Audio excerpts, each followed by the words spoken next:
Vous êtes branchés sur la fréquence 9/3/4. Le podcast Harry Potter, chapitre par chapitre. Bonjour à tous et bienvenue dans ce nouvel épisode de Fréquence 9/3/4. Je suis Jérémy. Et je suis Marina. Harry est enfin arrivé chez les Weasley pour le reste des vacances d'été. Bon, pour y parvenir, il a fallu détruire la moitié du salon des Dursley, mais le plus important, c'est qu'il est bien là, prêt à passer de meilleures vacances que chez les Moldus. Et à nous aussi, ça nous fait plaisir de retrouver la chaleur humaine du terrier avec la famille Weasley au complet. Imaginez-vous cette maison qui tient par la magie, avec ses nombreux étages, la nature environnante où se promènent les poules et les gnomes chassés par Patenron, la cuisine de Madame Weasley qui sont les bons petits plats et la chambre mansardée de Ron juste en dessous d'une goule bavarde. Pour se projeter avec nous dans le cocon des Weasley, on est ravis d'avoir parmi nous sur cet épisode une invitée auditrice en la présence de Lucie. Salut Lucie, comment tu vas ? Salut tous les deux, ça va très bien et vous ?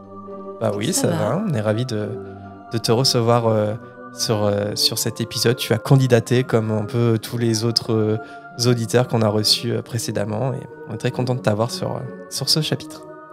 Moi aussi, je suis ravie. Lucie, tu vas nous accompagner pendant tout le long de cet épisode et on va commencer par te poser quelques questions dans la plume à papote. Puis après le chapitre, on va essayer ensemble de répondre à quelques hiboux sonores qui nous ont été envoyés dans la volière. Bon épisode à toutes et à tous. La plume à papote de Lucie. Alors Lucie, pour commencer, comme à chaque invité, est-ce que tu peux nous expliquer comment tu as découvert la saga Harry Potter ? Alors, la saga Harry Potter, en fait, je l'ai découvert un peu tardivement. En fait, jusqu'en 2018, j'avais ni lu les films, ni lu les livres, ni vu les films. Donc, je connaissais évidemment Harry Potter, mais je connaissais pas spécialement l'histoire. Et d'ailleurs, j'avais un peu un regard un peu jugeant sur ces gens qui avaient des baguettes Harry Potter chez eux. Et maintenant, j'en ai 3, donc j'ai un peu changé. T'es passé de l'autre côté. Unpopular opinion. Vraiment, et puis même, je trouvais cette folie un peu, toute cette saga un peu excessive, quoi. Bon, vous allez voir que je suis vraiment passée de l'autre côté de la ligne. Et du coup, en 2018, j'ai rencontré une copine qui est vraiment une amie maintenant et qui était ultra fan, vraiment, enfin, qui est vraiment une Potterhead de la première heure. Et en fait, je suis une grosse lectrice. Et du coup, je m'étais un peu dit, bon, allez, tout le monde a l'air de trouver ça sympa, je vais quand même pas mourir bête. Faut au moins que je teste, quoi. Et je sais pas, je suis tombée sur le tome 1 dans une brocante et je me suis dit, bon, allez, c'est pas perdu. Et en fait, je l'ai lu et je suis genre, c'est pas mal, en fait. C'est sympa. Mais bon, du coup, j'avais 24 ans, quoi. Ouais. Et en fait, j'ai enchaîné et je les ai lus entre 2018 et 2021. J'ai quand même pris un peu le temps. Mais j'ai découvert plein de choses. Enfin, par exemple, le plot twist avec Quirrell dans le 1, Tom Jedusor dans le 2, je ne savais pas du tout, quoi. Enfin, j'ai vraiment découvert ça. J'ai pas eu le biais des films que pas mal de gens ont en connaissant déjà un peu l'histoire, quoi. Ah, t'avais pas du tout de spoiler en fait sur la saga ? Quasi pas. Ouais, j'avais la mort de Sirius. Ouais. Et je savais que c'était dans le tome 5. Et du coup, je pense que contrairement à la plupart des fans, je suis pas du tout traumatisée par cette mort. Parce qu'en fait, j'ai passé tout le tome à me dire « Ah, c'est maintenant ? Ah non, toujours pas. Ah, c'est maintenant ?» du coup, quand il est mort, j'étais un peu en mode « Ah bah oui, enfin !» Genre, je l'attendais. Donc, ça m'a pas traumatisé cette mort-là. Alors que la mort de Dumbledore, j'ai mis tout le tome 7 à m'en remettre jusqu'à comprendre que, en fait, il devait mourir, quoi. Donc non, j'ai pas du tout été spoilée. C'était trop cool, quoi, de découvrir cette saga comme ça. Et en fait, de la lire en tant qu'adulte, ça m'a fait un truc. En fait, quand j'ai terminé le tome 7, j'avais conscience que cette saga allait changer ma vie un peu, redessiner un peu ma façon de voir la vie, et d'en avoir conscience en tant qu'adulte, c'était chouette, quoi. De me dire, waouh, c'est fou. C'est vraiment trop bien comme saga et ça va changer des choses, quoi. Quelle chose a changé dans ta vie en lisant la saga ? Enfin, si tu veux nous répondre, si c'est trop intime, tu... Non, pas du tout. En fait, ça a une place hyper importante dans ma vie aujourd'hui. Comme je dis, voilà, bon, j'ai les bouquins, j'ai les versions illustrées, j'ai les baguettes, j'ai Mais en plus, je sais pas, j'ai l'impression que c'est un peu comme si je voyais un peu certains événements à travers le prisme Harry Potter. Et notamment à travers le prisme des 4 maisons. En fait, déjà, j'adore chercher la maison de mes potes, de ma famille qui ne sont pas du tout fans de Harry Potter. Ou s'ils sont fans, des fois je suis en mode non mais vraiment, tu n'es pas Gryffondor. Je t'assure. Et puis quand il y a un événement, je sais pas, un moment important dans une vie, c'est un peu comme si je me disais comment un Gryffondor réagirait, comment un Serdaigle réagirait, comment un Poussoufle, un Serpentard. Et en fait, en soi, ça change rien à comment on vit l'événement, mais je sais pas, c'est un peu comme des dynamiques de réaction des gens. Et voilà, c'est comme un filtre. Ça donne d'autres pistes de réflexion pour réagir par rapport à cette situation. Exactement, et de me dire, ok, là, ma réaction naturelle, ça serait plutôt ça, mettons, Gryffondor, un peu frontal, un peu je fonce dans le truc et je réfléchis après. Est-ce que je pourrais pas faire différemment pour que ça se passe mieux, quoi. Et du coup, plus d'une autre maison à ce moment-là. Après, on a des tendances et il y a mon caractère aussi à moi qui va jouer et ma maison de prédilection, mais je sais pas, ça change un peu mon prisme, quoi. Ok. Et c'est assez chouette parce que j'ai pas mal d'amis qui sont fans avec qui je peux partager ce côté-là, quoi. Et voilà. Et donc, après avoir fini les livres en 2021, j'ai vu les films dans la foulée avec un copain et si je peux lui faire une dédicace à Bastus là, parce qu'en fait, c'est lui qui a insisté pour que je postule, pour que je candidate pour participer au podcast. Ah bah merci. Et il sait pas que je le fais aujourd'hui. Ah, donc c'est la surprise. Et en fait, c'était un voisin à ce moment-là, et lui, c'est un super fan depuis très longtemps. Et en fait, quand j'ai fini la saga, je lui avais dit, je finis et puis on regarde les films. Et du coup, on a regardé un film par semaine par la suite après ça. Et en fait, c'était génial parce que moi, je venais de les lire et du coup, on faisait des pauses toutes les 10 minutes pour commenter, machin, rajouter des infos, critiquer quand c'était pas bien. Trop bien. Et du coup, c'est génial. On a aussi fait un Potterathon ensemble. On a vu tous les films en un week-end avec des potes. Ouais, c'est super intéressant parce que ton parcours, il est hyper atypique. Je pense que c'est la première fois qu'on reçoit un invité qui a découvert il y a juste quelques années. Est-ce que c'était vraiment il n'y a pas longtemps, quoi, 2018. Et en plus, tu n'avais pas vu les films, tu as découvert par la lecture, ce qui est un énorme privilège. Moi, personnellement, je suis très jaloux. J'aurais bien aimé... Enfin, quoique, non, j'étais content de suivre la sortie des films au fur et à mesure. J'étais super content, mais n'empêche que je suis rentré par les films et j'aurais bien aimé rentrer par les livres. Ouais, c'est quelque chose de chouette en vrai. Hein. Ouais. En plus, tu es une grande lectrice, t'aimes bien lire et t'es un peu plus jeune que nous, mais n'empêche que tu faisais quand même partie de cette génération. T'as entendu parler d'Harry Potter un peu tout le temps, tu vois, je pense dans ton adolescence, même dans ta vie de jeune adulte, et que tu sois passé entre les mailles du filet, c'est incroyable, et que tu l'aies découvert quand tu étais déjà adulte, c'est fou. Enfin, ton parcours est vraiment inédit à la fréquence et assez atypique, pas très commun, c'est clair. Ouais, je pense que j'aimais pas trop le fantastique, et du coup, je voyais un peu ce truc-là que tout le monde aimait, que tout le monde en parlait, qui me branchait pas, et du coup, je m'étais dit non, mais Harry Potter, c'est pas pour moi, quoi. Et voilà, il a fallu attendre des années, 20 ans plus tard, pour que je me dise bon, allez, je vais quand même lire le tome 1, on sait jamais, quoi. Mais moi, ça aurait pu m'arriver. Hein. Je me souviens pas de tout, parce qu'en plus, j'ai pas une excellente mémoire, mais quand j'avais 11 ans et que le premier film est sorti, je me souviens que je voulais pas trop aller le voir, quoi. Et ça m'intéressait pas d'aller le voir au cinéma. Et en fait, c'est par un concours un peu de circonstances. Il y avait un bus qui passait dans notre commune. Enfin bref, c'était facile, parce que j'habitais la campagne, c'était facile d'aller à la ville et d'aller voir des films. Et puis, c'était quand même une activité du week-end, parce que sinon, c'était quand même l'ennui. Et, et là, ça a été la révélation. Mais de prime abord, même j'avais entendu parler du livre, et à cet âge-là, moi, je lisais pas, et ça m'intéressait pas, en fait. Donc, ça se trouve, si j'avais pas été voir le film, j'aurais pu attendre des années et des années avant d'avoir le déclic. Hein, on sait pas. Pour certains trucs, quand les gens en parlent trop, on a tendance un peu à rejeter la chose. Moi, ça m'avait fait pareil pour Game of Thrones. J'avais tout le monde en parlait, j'étais là, non mais je vais pas regarder ça, j'en peux plus, tout le monde en parle. Et j'ai commencé à la 3e ou 4e saison, je crois. Et je me suis dit, c'est trop bien, il m'en faut plus. Pareil, j'avais pas commencé dès le départ, j'ai accroché après coup ça. Le gros avantage de lire là, c'est qu'en fait, tous les livres sont sortis. Et du coup, j'ai pas tout enchaîné parce que je voulais faire des pauses parfois, parce que je voulais prendre le temps.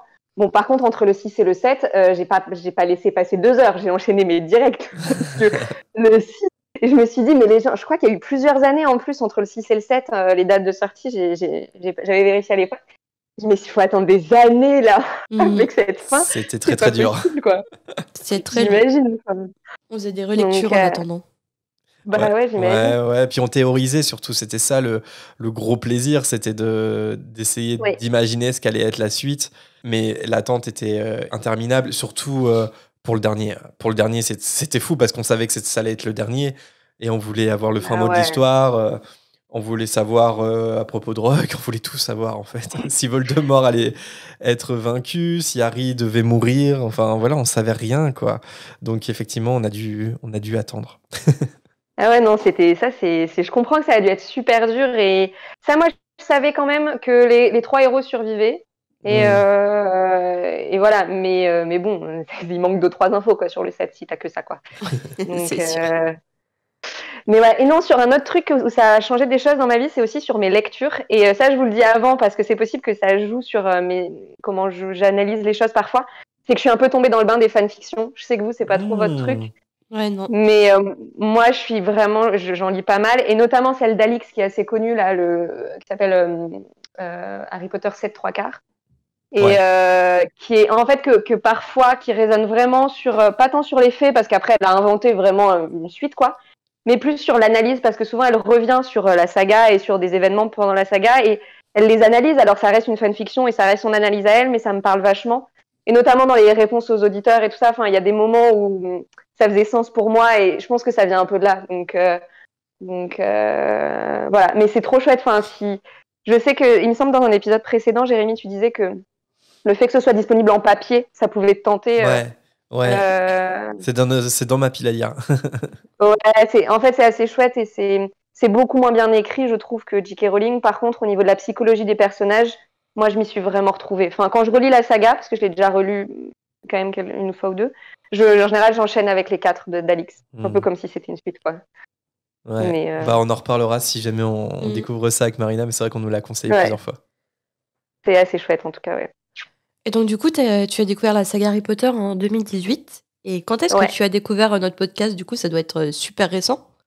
Eh ben, c'est assez récent. En fait, je pense que honnêtement, je sais même plus comment, parce que je pensais que c'était justement mon pote Bastien qui m'a recommandé, et quand je lui en ai parlé il y a quelques temps, il m'a dit, mais non, mais c'est toi qui m'en as parlé. Je sais plus alors. C'est possible que j'écoute beaucoup de podcasts en temps normal, vraiment beaucoup, et je sais pas, j'ai peut-être cherché podcast Harry Potter genre sur Google et on m'a proposé le vôtre. Mais j'ai pas commencé tout de suite à écouter beaucoup. Parce qu'en fait, dans l'épisode introductif, vous parliez du podcast. Et du coup, je me suis lancée sur le podcast d'abord. Et que j'aime vraiment bien. Et en fait, souvent, les quiz à la fin, j'ai un groupe une conversation avec des fans de Harry Potter. Et souvent, je leur fais les quiz. On fait les quiz entre nous. Avec des dragées de Bertie Crochu ou pas? Non, ils sont censés en prendre, mais vu que c'est en virtuel, je sais pas s'ils respectent. Mais et en fait, c'est quand vous avez commencé à avoir des invités que ça me branchait bien et que je m'étais dit que je voulais être à jour dans la fréquence pour pouvoir postuler. Et donc, du coup, j'ai écouté un peu plus activement. Mais bon, voilà, ça fait peut-être un an, quelque chose comme ça. C'est quand même assez récent, que je vous écoute. Ok. Mais je pense que ça va plaire aux auditeurs d'entendre une nouvelle fan entre guillemets. Enfin, en tout cas, pas des vieux briscards comme Marina et moi, où ça fait des années qu'on connaît Harry Potter, où on a suivi la sortie des livres, la sortie des films. Je sais qu'il y a pas mal de jeunes qui nous écoutent aussi, des très jeunes qui n'ont pas eu cette chance-là entre guillemets, et notamment des jeunes qui ont découvert il y a pas longtemps Harry Potter. Moi, je suis sûr qu'il y a des jeunes auditeurs, ils ont découvert comme toi il y a 4 ans Harry Potter et ils nous écoutent aujourd'hui. Et donc, c'est pour ça, je pense que ton profil devrait plaire. Je me pose une question avec ton histoire, Lucie. Je me pose la question, c'est si j'avais découvert à 24 ans la saga, est-ce que j'aurais accroché? Parce que j'ai accroché quand j'avais 8 ans, est-ce que j'aurais accroché à 24 ans? En fait, honnêtement, des fois, il y a des moments, il faut que je me détache de mon regard d'adulte. Il faut que je me dise, ok, ça reste des ados. En fait, les 3 premiers tomes, on le dit souvent, ils sont très enfantins. Et du coup, c'est vrai que quand tu les lis en tant qu'adulte, c'est facile de faire la différence parce que ça fait vraiment livre d'enfant. Et du coup, voilà. Mais par contre, je trouve que les derniers tomes, genre le tome 7, moi, Harry, il m'a insupporté. Vraiment, enfin, il m'agace trop à faire son ado vexé là quand il découvre des choses sur Dumbledore qu'il savait pas et tout. Et en fait, j'ai du mal. Ok, Lucie, il a 17 ans quand même. Genre, juste quand tu lis ça et que t'as 12, 13, 15, 17 ans, je pense que c'est plus facile parce que tu te reconnais peut-être un peu dans ce côté ras-le-bol de tout, personne me comprend. C'est ça. J'avoue qu'à 27 ans, des fois, il m'a un peu gonflé, quoi. Un peu en mode, prends un peu de recul.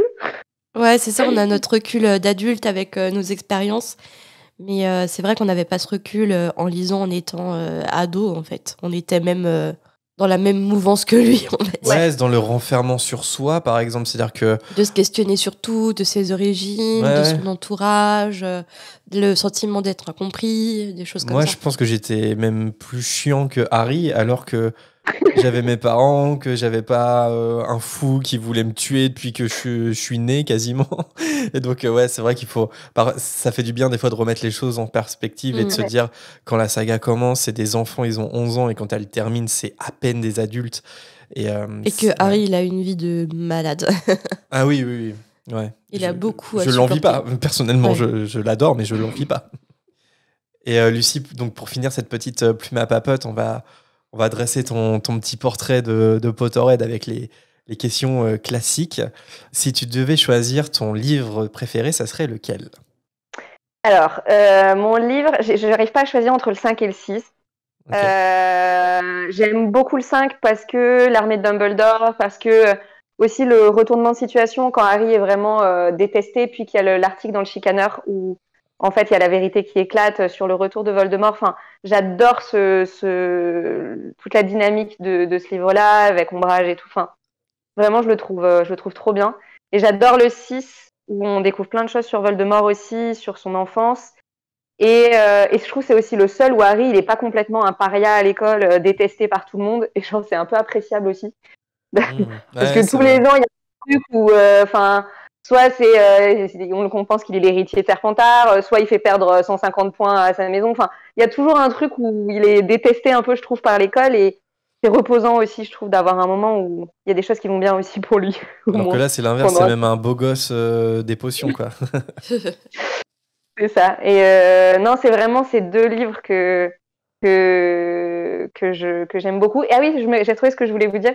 C'est qu'en fait, j'ai commencé à les relire l'année dernière parce que j'ai pas passé un super été. Et du coup, ça m'a fait du bien enfin, c'était un peu la saga Doudou qui m'a fait du bien. Et en fait, le tome 4, c'est pas mon préféré pour le coup. C'est vraiment genre un avec lequel j'ai un peu de mal. Mais du coup, comme c'était ça coïncidait un peu avec l'arrivée dans le tome 4 du podcast, je me suis dit, parce que j'avais adoré le faire sur quelques chapitres, c'est que j'allais lire un chapitre puis écouter l'épisode correspondant. Et du coup, je mettrais peut-être 1 an et demi du coup à lire le livre. Mais en fait, c'est hyper chouette de faire ça. T'es vraiment dans le bain. T'es complètement dans le podcast parce que tu viens juste de lire le chapitre. Et en plus, j'ai la version illustrée de Jim Kay, donc c'est genre encore plus magique, quoi. Tu lis la version illustrée, puis t'écoutes après je vous écoute vous. Derrière, ça a un côté hyper... tu plonges dans l'histoire, quoi. Donc voilà, c'est chouette. Et ton film préféré ? Mon film préféré, c'est pareil, dur de choisir. J'adore le 3, comme beaucoup de gens. Je le trouve hyper chouette. Et j'aime bien le 7.1 parce que je trouve que c'est le plus fidèle au livre. Je trouve qu'il y a tous les éléments qui sont bien. Et j'aime bien le regarder pour ça, même s'il est un peu plus sombre. Voilà, 3 et 7.1 si je vais vraiment trancher. Et du coup, on la pose jamais cette question, mais est-ce qu'il y a un film que tu aimes le moins, que tu trouves le moins fidèle à la saga ? Ah ouais, le 4, je le trouve atroce. Ouais. Je le déteste vraiment. Mais c'est que ce soit il y a aucun... il me semble que vous le disiez dans un précédent épisode, il n'y a aucun fil rouge, c'est genre une suite d'événements, paf, la Coupe du Monde, paf, l'arrivée des écoles, des 2 autres écoles, mais il n'y a pas de contexte, on ne sait pas pourquoi elles débarquent, et puis, et en fait, leur coupe de cheveux, c'est juste pas possible, franchement. Quand on a fait le Potter-raton, le 4, c'était la pause Lucie râle tout le long, quoi. Vraiment, genre, ça tranchait entre ça sépare les deux parties, je trouve. Ah, le 4, je l'aime pas du tout. En vrai, c'est assez dur à regarder. Le montage, il est trop speed du 4.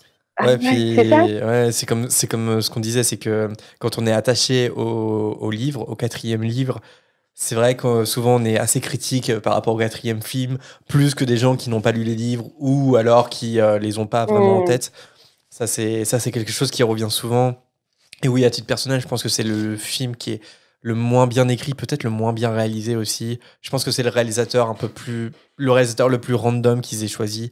Mais je pense que Mac Newell, je sais pas, voilà, il est peut-être pas aussi impliqué que les autres réalisateurs. Et bon, d'ailleurs, il s'est fait succéder par David Yates, qui après a ensuite réalisé absolument tous les autres films. Donc voilà, bon, bref. Mais c'est vrai que c'est quelque chose qui revient souvent. Et Lucie, si tu devais choisir ton personnage préféré? Ça serait Hermione, mais parce que même si je l'ai lu à 25 ans, je me suis tellement reconnue en elle, de cette première de la classe là, qui lève la main, qui veut toujours que tout soit exact, qui aime tout ça. En fait, je me reconnais tellement dans ce personnage, et puis en dehors de ça, elle est quand même hyper badass. Enfin, elle est super, en plus d'être intelligente, douée et fidèle en amitié, avoir un vrai courage. Enfin, elle est ouf, Hermione. Et ouais, c'est la première baguette que j'ai eue, c'est Hermione, quoi. Ah, donc finalement, tu as craqué pour les baguettes. Bah, c'est que des cadeaux, mais mais oui, c'est des beaux, oui, clairement, j'ai que des filles. Mais ouais, Hermione, c'est vraiment, ouais, un personnage important, je trouve. Et tout à l'heure, tu faisais mention de ta vision par rapport à ta maison de Poudlard. Mais quelle est ta maison de Poudlard? Sans aucun doute, Serre d'Aigle. Ah, je plus sois. Mais, Oh, t'es content. bah, Non, mais en plus, ça fait 2-3 fois de suite, là, je crois. Hein. 2 fois de suite sûr. Peut-être 3 fois de suite. Moi, je suis aux anges. Et pour finir sur ton portrait de Potterhead, Lucie, ça, c'est une suggestion qui nous a été envoyée il n'y a pas très longtemps dans un hibou. Et je trouvais ça assez marrant d'ajouter cette question. Si tu devais occuper un poste dans une équipe de Quidditch, ça serait lequel? je m'attendais à, je sais pas, comme prof. Là, j'aurais fait. Est-ce que tu serais gardienne, attrapeuse J'ai jamais aimé ce genre de sport, donc histoire poursuiveuse? d'équipe ou quoi. Ah, moi, c'est pareil. Je fuirais le Quidditch. Ouais, mais moi, je fuis les balles. Genre, au volley, moi, je m'enfuyais quand la balle arrivait vers moi. Ah ouais. Bah, peut-être attrapeuse alors. Parce qu'à attrapeuse, on joue pas avec les balles. Il faut en attraper une, mais. Faut réussir à en attraper une. Ouais. Moi, je joue pas bien sous la pression. Non, peut-être poursuiveuse, parce qu'on est quand même 3. Enfin, on est quand même 3, et du coup, on peut quand même compter sur ses partenaires. Bon, poursuiveuse. S'il fallait choisir, ça serait ça. Mais sinon, moi, je serais dans les gradins. Ou arbitre. Tu serais quoi, toi, Jérém? Ça m'irait bien. Bah, moi, ça serait attrapeur, je pense. Parce que bah, déjà, tu fais gagner 150 points à ta maison, c'est toi qui mets fin au match, c'est toi qui fais gagner ton équipe. Et puis, je trouve que dans Ça le va, jeu. les filles? Non, mais attends. Puis, je trouve que dans le jeu, c'est le poste. C'est un poste assez cool, en fait, parce que t'es pas là, tu vois, à jouer la balle tout le temps, ou à essayer de garder tes cases. En fait, t'es juste focus sur un truc, c'est attraper le vif d'or. Ouais, quoi. mais par contre, quand c'est ton tour, il faut pas louper. Ouais. Tu dois poursuivre une minuscule balle. Ouais.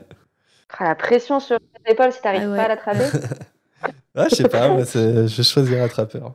En fait, un peu par défaut aussi. Ouais. Et toi, Marina? Dur parce que je déteste le sport, donc enfin, surtout le sport d'équipe. Je crois que je me suis mangé tous les ballons possibles et inimaginables au cours de ma scolarité. Celui qui fait le plus mal, c'est le ballon de basket, hein, je peux l'attester. Ça m'a fait saigner du nez. Donc j'imagine pas les cognards, les soifs et tout. Soif. Faut savoir le Soif. dire déjà. Soif Coiffle en anglais. en français.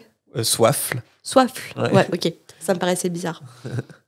Et franchement, si j'étais obligée de choisir, poursuiveuse, mais vraiment backup. Bah. Backup.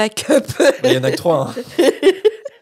Ou remplaçante. Ah oui. Ou C'est pas mal, remplaçante. ça. Ouais, c'est vrai que les équipes, ils ont pas de remplaçants, alors que ça me paraît quand même assez Si, important. il y a des remplaçants. Bah, il me semble Ouais, pas. non, je crois pas. Hein. Il me Ouais, semble ça paraît pas. fou, moi. Parce que quand Harry, genre, il est capitaine et qu'il sélectionne des joueurs, c'est genre, il sélectionne son équipe à chaque rôle, mais il n'y a pas de Ouais. plus 1 ou plus 2, plus 3, non. Quand Harry est puni, quand ils sont, je crois que c'est dans le 5 où ils sont interdits avec les jumeaux de jouer, elle est obligée de faire un recrutement, Angelina, la capitaine. Ouais, Elle, il y elle a, a... elle a pas de remplaçant sous la main, quoi. C'est ça, je crois qu'Harry, il est remplacé par Ginny, il me semble. Ouais. Ouais. Donc, ouais, remplaçant, ça marche. Remplaçant, réponse acceptée. Ok, bah merci Lucie. Je pense qu'avec tout ça, les auditeurs t'identifient un petit peu plus et nous aussi. Et donc, est-ce que tu es prête à nous suivre sur ce nouveau chapitre de la Coupe de Feu? Tout à fait. Alors, on y va. Harry Potter et la coupe de feu. Chapitre 5. Farce pour sorciers facétieux. Le voyage en poudre de cheminette n'est pas très agréable pour Harry qui a très vite la nausée, mais il finit par se retrouver dans la cheminée des Weasley. Je pense pas que ça serait mon moyen de transport préféré, parce que la description qui est faite, tu vois plein de cheminées, t'as la nausée et tout. Franchement, poudre de cheminette, pas terrible quand même. Bah, les moyens de transport sorciers, c'est pas le kiff généralement. Bien que le C'est bus, ce que j'allais dire. faut Ouais. s'accrocher. Est-ce qu'il y a un moyen de transport confortable et agréable des sorciers? Le Ah. Je train, ne sais pas. Poudlard Le Express. train. Mais ça reste un moyen de transport moldu à la base. Oui. Qu'ils ont réutilisé en plus. Qu'ils ont. Oui, ils ont volé une locomotive. Dans l'univers étendu sur Pottermore, on a vu cette info. Ouais. Non, le transplanage. En vrai, le transplanage, moi, je voudrais être sorcier juste pour transplaner.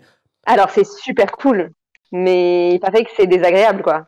En fait, c'est désagréable quand tu l'apprends, c'est désagréable quand tu le maîtrises pas trop, mais ensuite, une fois que tu as bien pigé comment ça fonctionne, j'ai l'impression que les sorciers ils font ça en claquant des doigts. Oui, parce que tu peux terminer désarticulé quand même. Ouais, parce que Harry, il a un peu la même sensation que la poudre de cheminette. Par exemple, quand Dumbledore va l'emmener voir Slughorn, la première fois qu'il transplane, Ouais.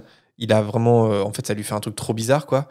Mais après, lui-même transplanera dans les reliques de la mort sans problème, quoi. Donc, je pense, en fait, ouais, le transplanage, mais une fois que tu le maîtrises bien, c'est quand même incroyable comme invention. Ouais, c'est cool. C'est clairement cool. Harry est accueilli par Fred qui lui demande directement si Dudley a mangé des pralines et Harry confirme à la grande satisfaction de Fred. Dans la cuisine se trouvent Ron et George, mais également Bill et Charlie, que Harry n'avait encore jamais vus mais qu'il n'a aucun mal à reconnaître. Charlie le salue en premier et Harry sent des ampoules dans sa main. Tout comme la grande cicatrice qu'il porte au bras, cela devait être des traces dues à son métier, Charlie s'occupant des dragons en Roumanie. Il a un visage bienveillant et constellé de taches de rousseur. Puis c'est au tour de Bill de dire bonjour à Harry, et ce dernier est frappé par son apparence. Sachant qu'il avait été préfet en chef et qu'il travaillait à Gringotts, Harry s'était toujours imaginé Bill comme un deuxième Percy. Mais en vérité, Bill est grand, les cheveux longs, il porte une boucle d'oreille avec un crochet de serpent, et son style est plutôt rock'n'roll, sans oublier ses bottes en cuir de dragon. Alors là, dans le texte, il est dit quand même, je cite, « S'il avait dû choisir un mot pour le définir, il aurait cédé à la mode en le qualifiant de cool. » Ouais, j'ai trouvé ça drôle aussi. J'adore cette phrase. Il aurait cédé à la mode en le qualifiant de cool. Mais je trouve que c'est bien adolescent, ça, je crois que quand on était jeune, quand on était ado, on a tous été fascinés, alors soit par des célébrités, soit par des gens qu'on connaissait, en mode « Oh, comment il est trop cool, comment j'aimerais trop lui ressembler. » Monsieur Weasley apparaît à son tour dans la cheminée et il est furax.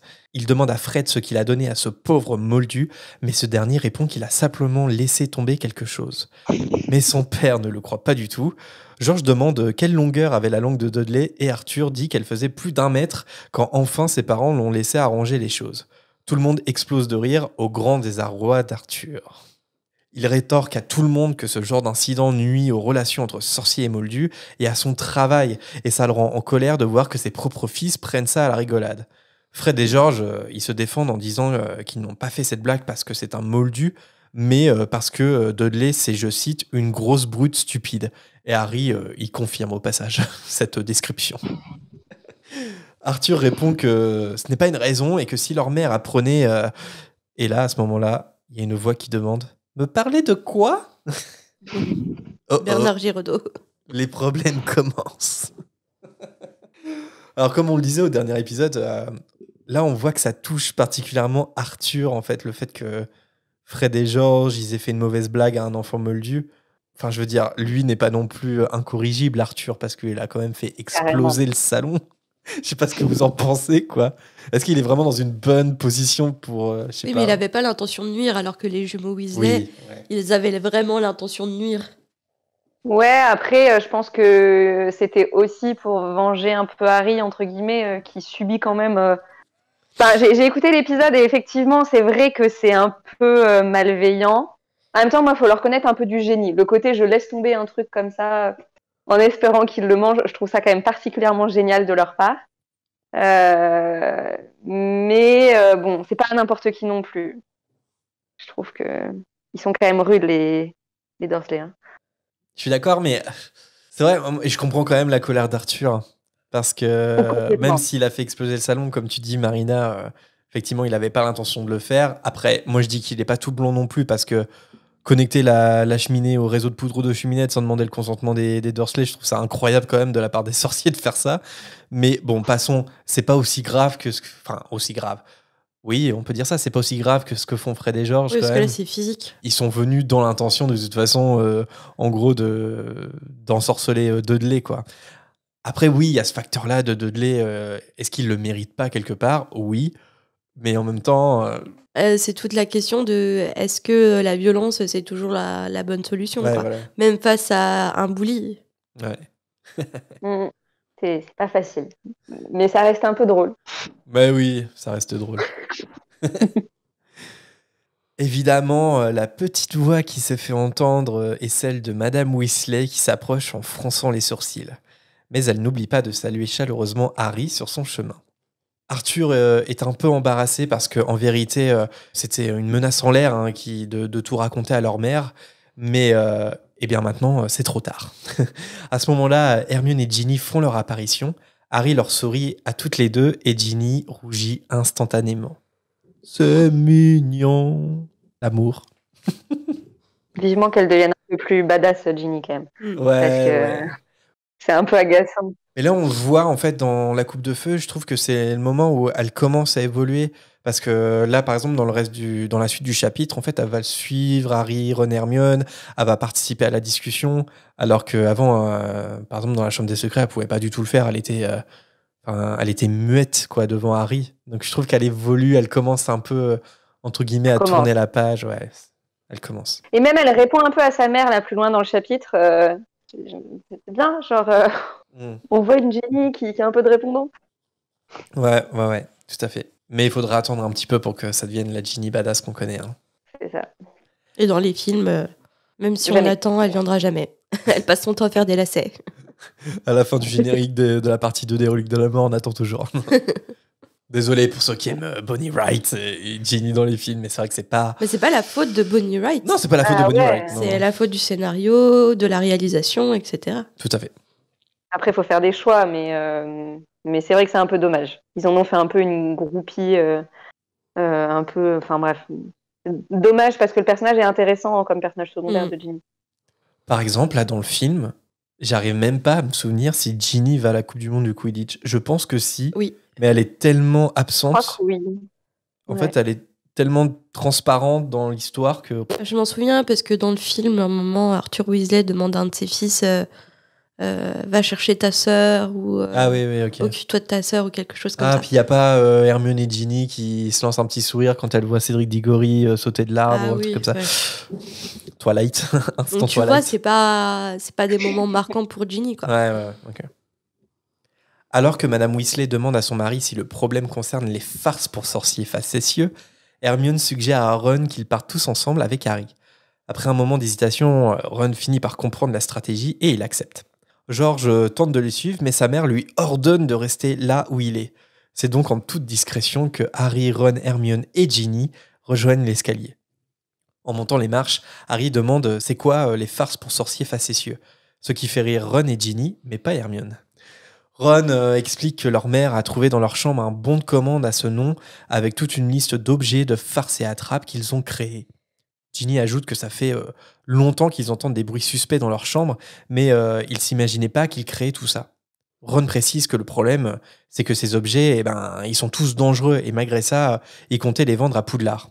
Donc autant dire que les jumeaux sont sur la sellette, surtout qu'ils n'ont pas obtenu suffisamment de buse. Mais pour eux, ça ne fait rien, car ils ne veulent pas faire carrière au ministère comme leur père, mais plutôt ouvrir une boutique de farce et attrape. Alors c'est intéressant ici parce que je trouve que ça évoque les études et la problématique qu'il peut y avoir entre ce qu'attendent les parents et ce à quoi aspirent les enfants, les adolescents, les jeunes adultes, etc. Et c'est une problématique qu'on retrouve souvent, je trouve.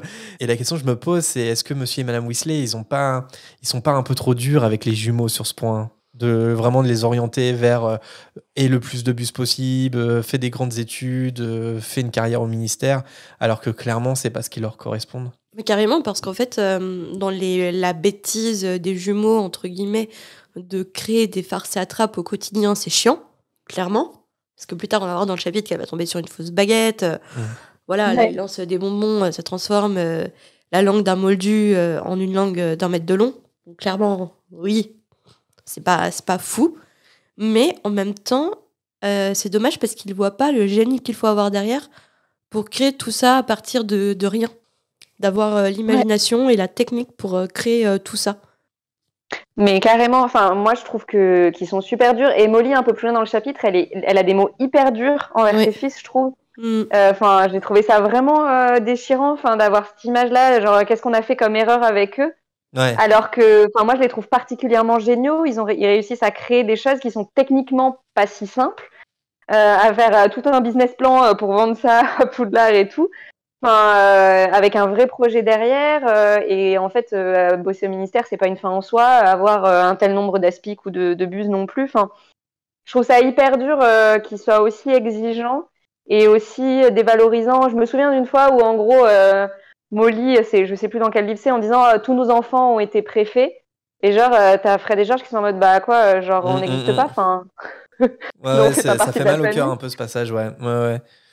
C'est quand Ron elle devient préfet, je pense. Enfin voilà, je trouve ils sont durs. Enfin surtout Molly, j'ai l'impression que Arthur est peut-être un peu moins la pression, on le voit moins. Mais je trouve ça, alors qu'ils sont particulièrement géniaux quand même tous les deux. Mais c'est ça, en fait, les jumeaux pensent en dehors de la boîte, en fait, en dehors des cases.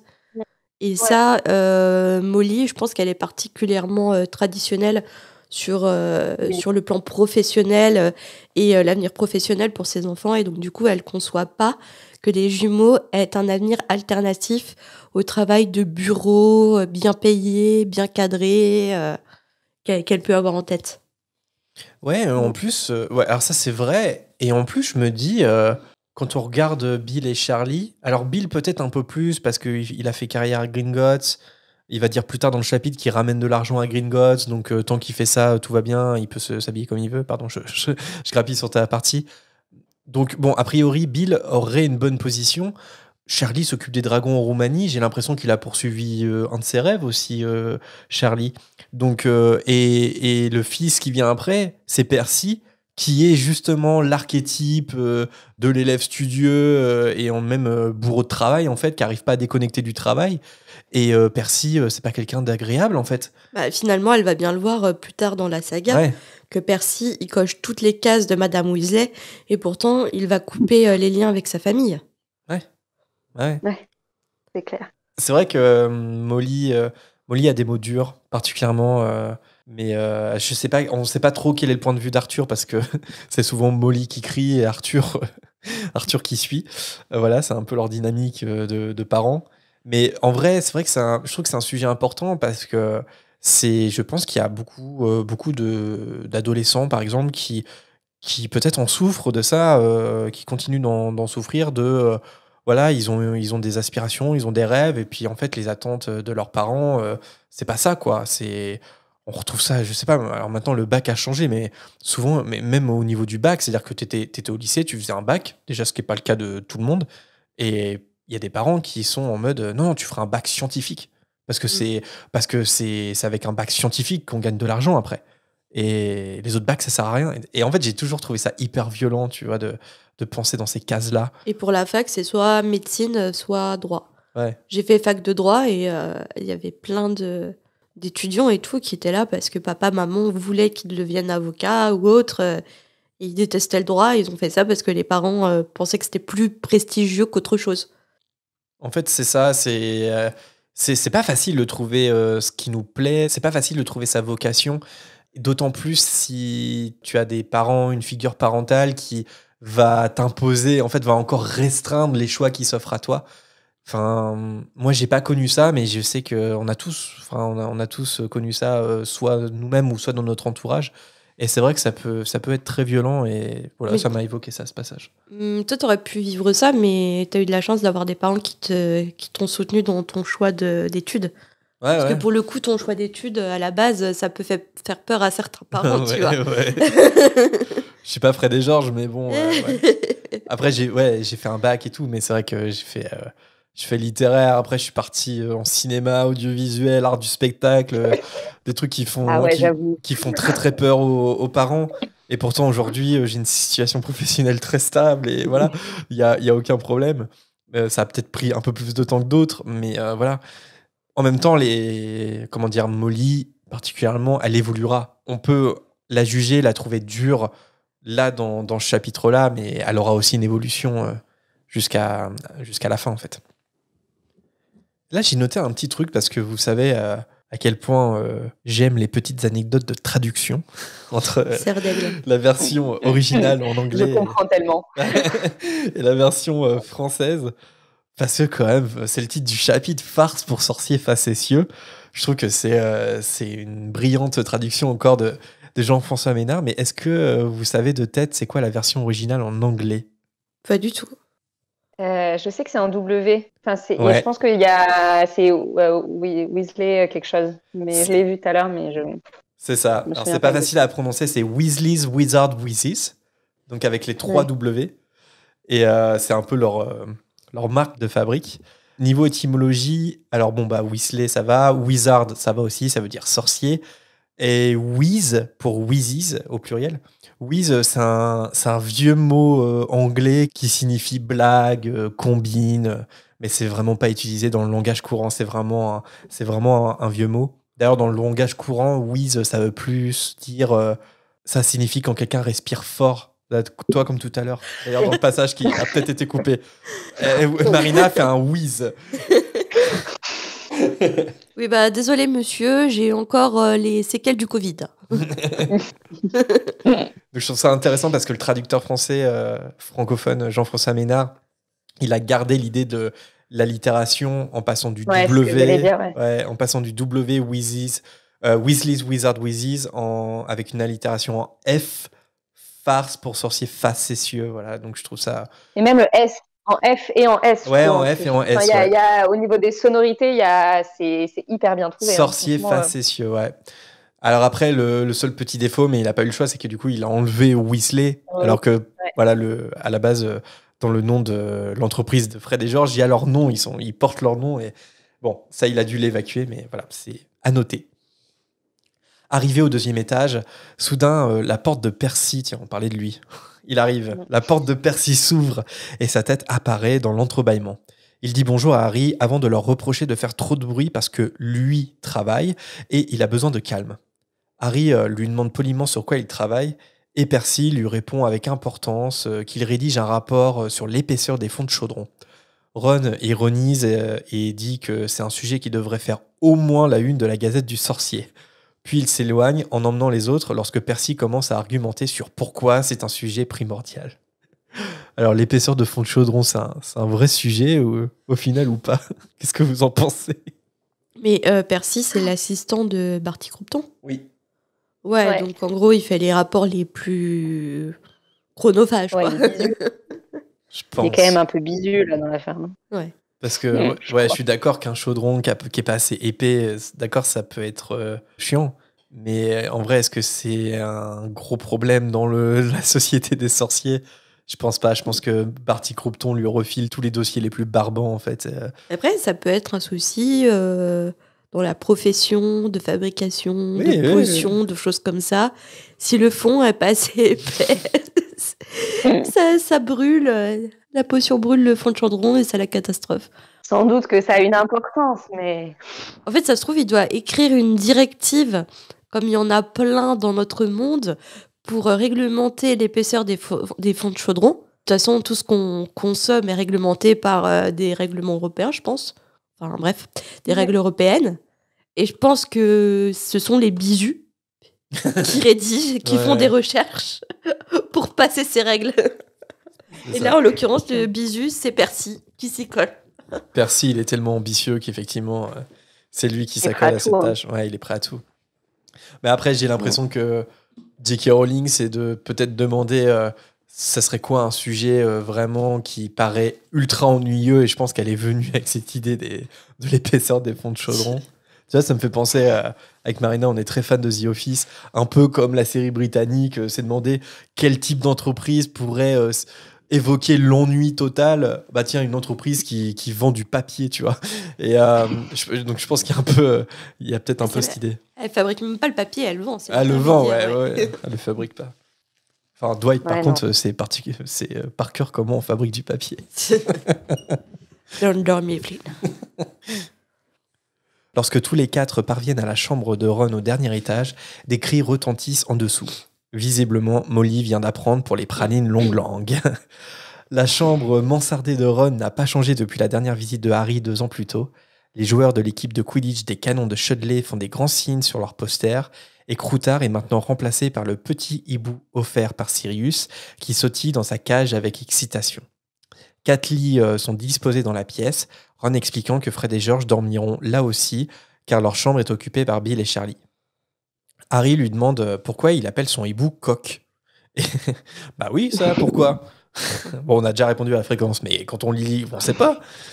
Et c'est Jenny qui répond qu'en fait, son vrai nom, c'est Coq-Sigru, ou Coque-Sigru. Oui, je lis Coque-Sigru, je n'y arrive pas. Coque-Sigru. Mais il paraît que tu n'es pas le seul. Une auditrice a fait savoir que vous étiez au moins 2. Coming soon, la volière. Coq-Sigru. Ouais. Coque-Sigru. Ouais, j'arrive pas. Moi, j'ai toujours lu comme ça, donc je préfère la version anglaise. Pidwidgeon, c'est plus facile à dire. Oui, bah Ménéval, par exemple. Private joke. Ron ajoute que c'est Ginny qui a commencé à l'appeler comme ça, et que c'était trop tard pour changer, en fait. Donc du coup, il l'appelle par son surnom, Coq, en précisant qu'il embête tout le monde. Mais Harry se souvient de Ron qui se plaignait régulièrement de son rat, mais qui avait en fait beaucoup d'affection pour lui. Et que c'était sûrement le cas aussi pour son nouvel animal de compagnie. Bon, pas de bol, l'ancien animal de compagnie de Ron, c'est un vieux monsieur creepy tout nu. Mais bon. Et là, je me suis dit, à la place de Ron, vous auriez pas peur que Coq-Sigru, ça soit un autre sorcier weirdo caché en animal? On ne devient pas parano après une expérience comme ça? Tu vraiment pas avoir de chance quand même. Hein. Parce que déjà, les animagus, c'est hyper rare. Alors là... Ouais, mais c'est arrivé une fois, pourquoi ça t'arriverait pas une deuxième fois? Moi, je serais parano, je serais là, je le regarderais et tout. Bon, il l'a fait sentir à Paton à la fin du prisonnier d'Azkaban, donc a priori, ça va. Il a été Paton rond approved. Ouais, voilà. Ouais, c'est ça. Validé par Paton rond. Après, ça peut être un animagus gentil. Parce que Paton rond, finalement, il aimait pas Croutard parce que c'était un animagus, mais c'était pas quelqu'un, c'était un mange-mort. Est-ce que si c'était une gentille personne, Ça reste weird quand même. Ça reste quand même bizarre. Ça règle pas le problème. Non. Non, mais si un jour notre chat Sirius se transforme en humain en disant bon bah voilà, je suis un humain, mais par contre je suis gentil, hein. Je serais là en mode what? Et après tu repenses à tous les comportements weird qu'il a eu. Tu fais ouh. Ouais. Donc validé. Et de toute façon, il peut pas faire grand-chose. Je pense qu'il est très content d'avoir un animal à lui, Ron. Et du coup, il ferme les yeux en fait. Il est prêt à tout. Puis je pense qu'il en a besoin aussi.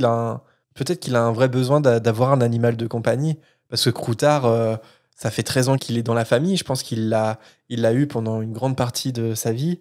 Et je pense que quand tu as eu un animal de compagnie pendant tout ce temps et que tu n'en as plus, tu as envie d'en avoir un autre. Et Coque-Sigru, du coup, tombe bien. Coq-Sigru tombe bien, du coup. Et surtout, il est bien à lui.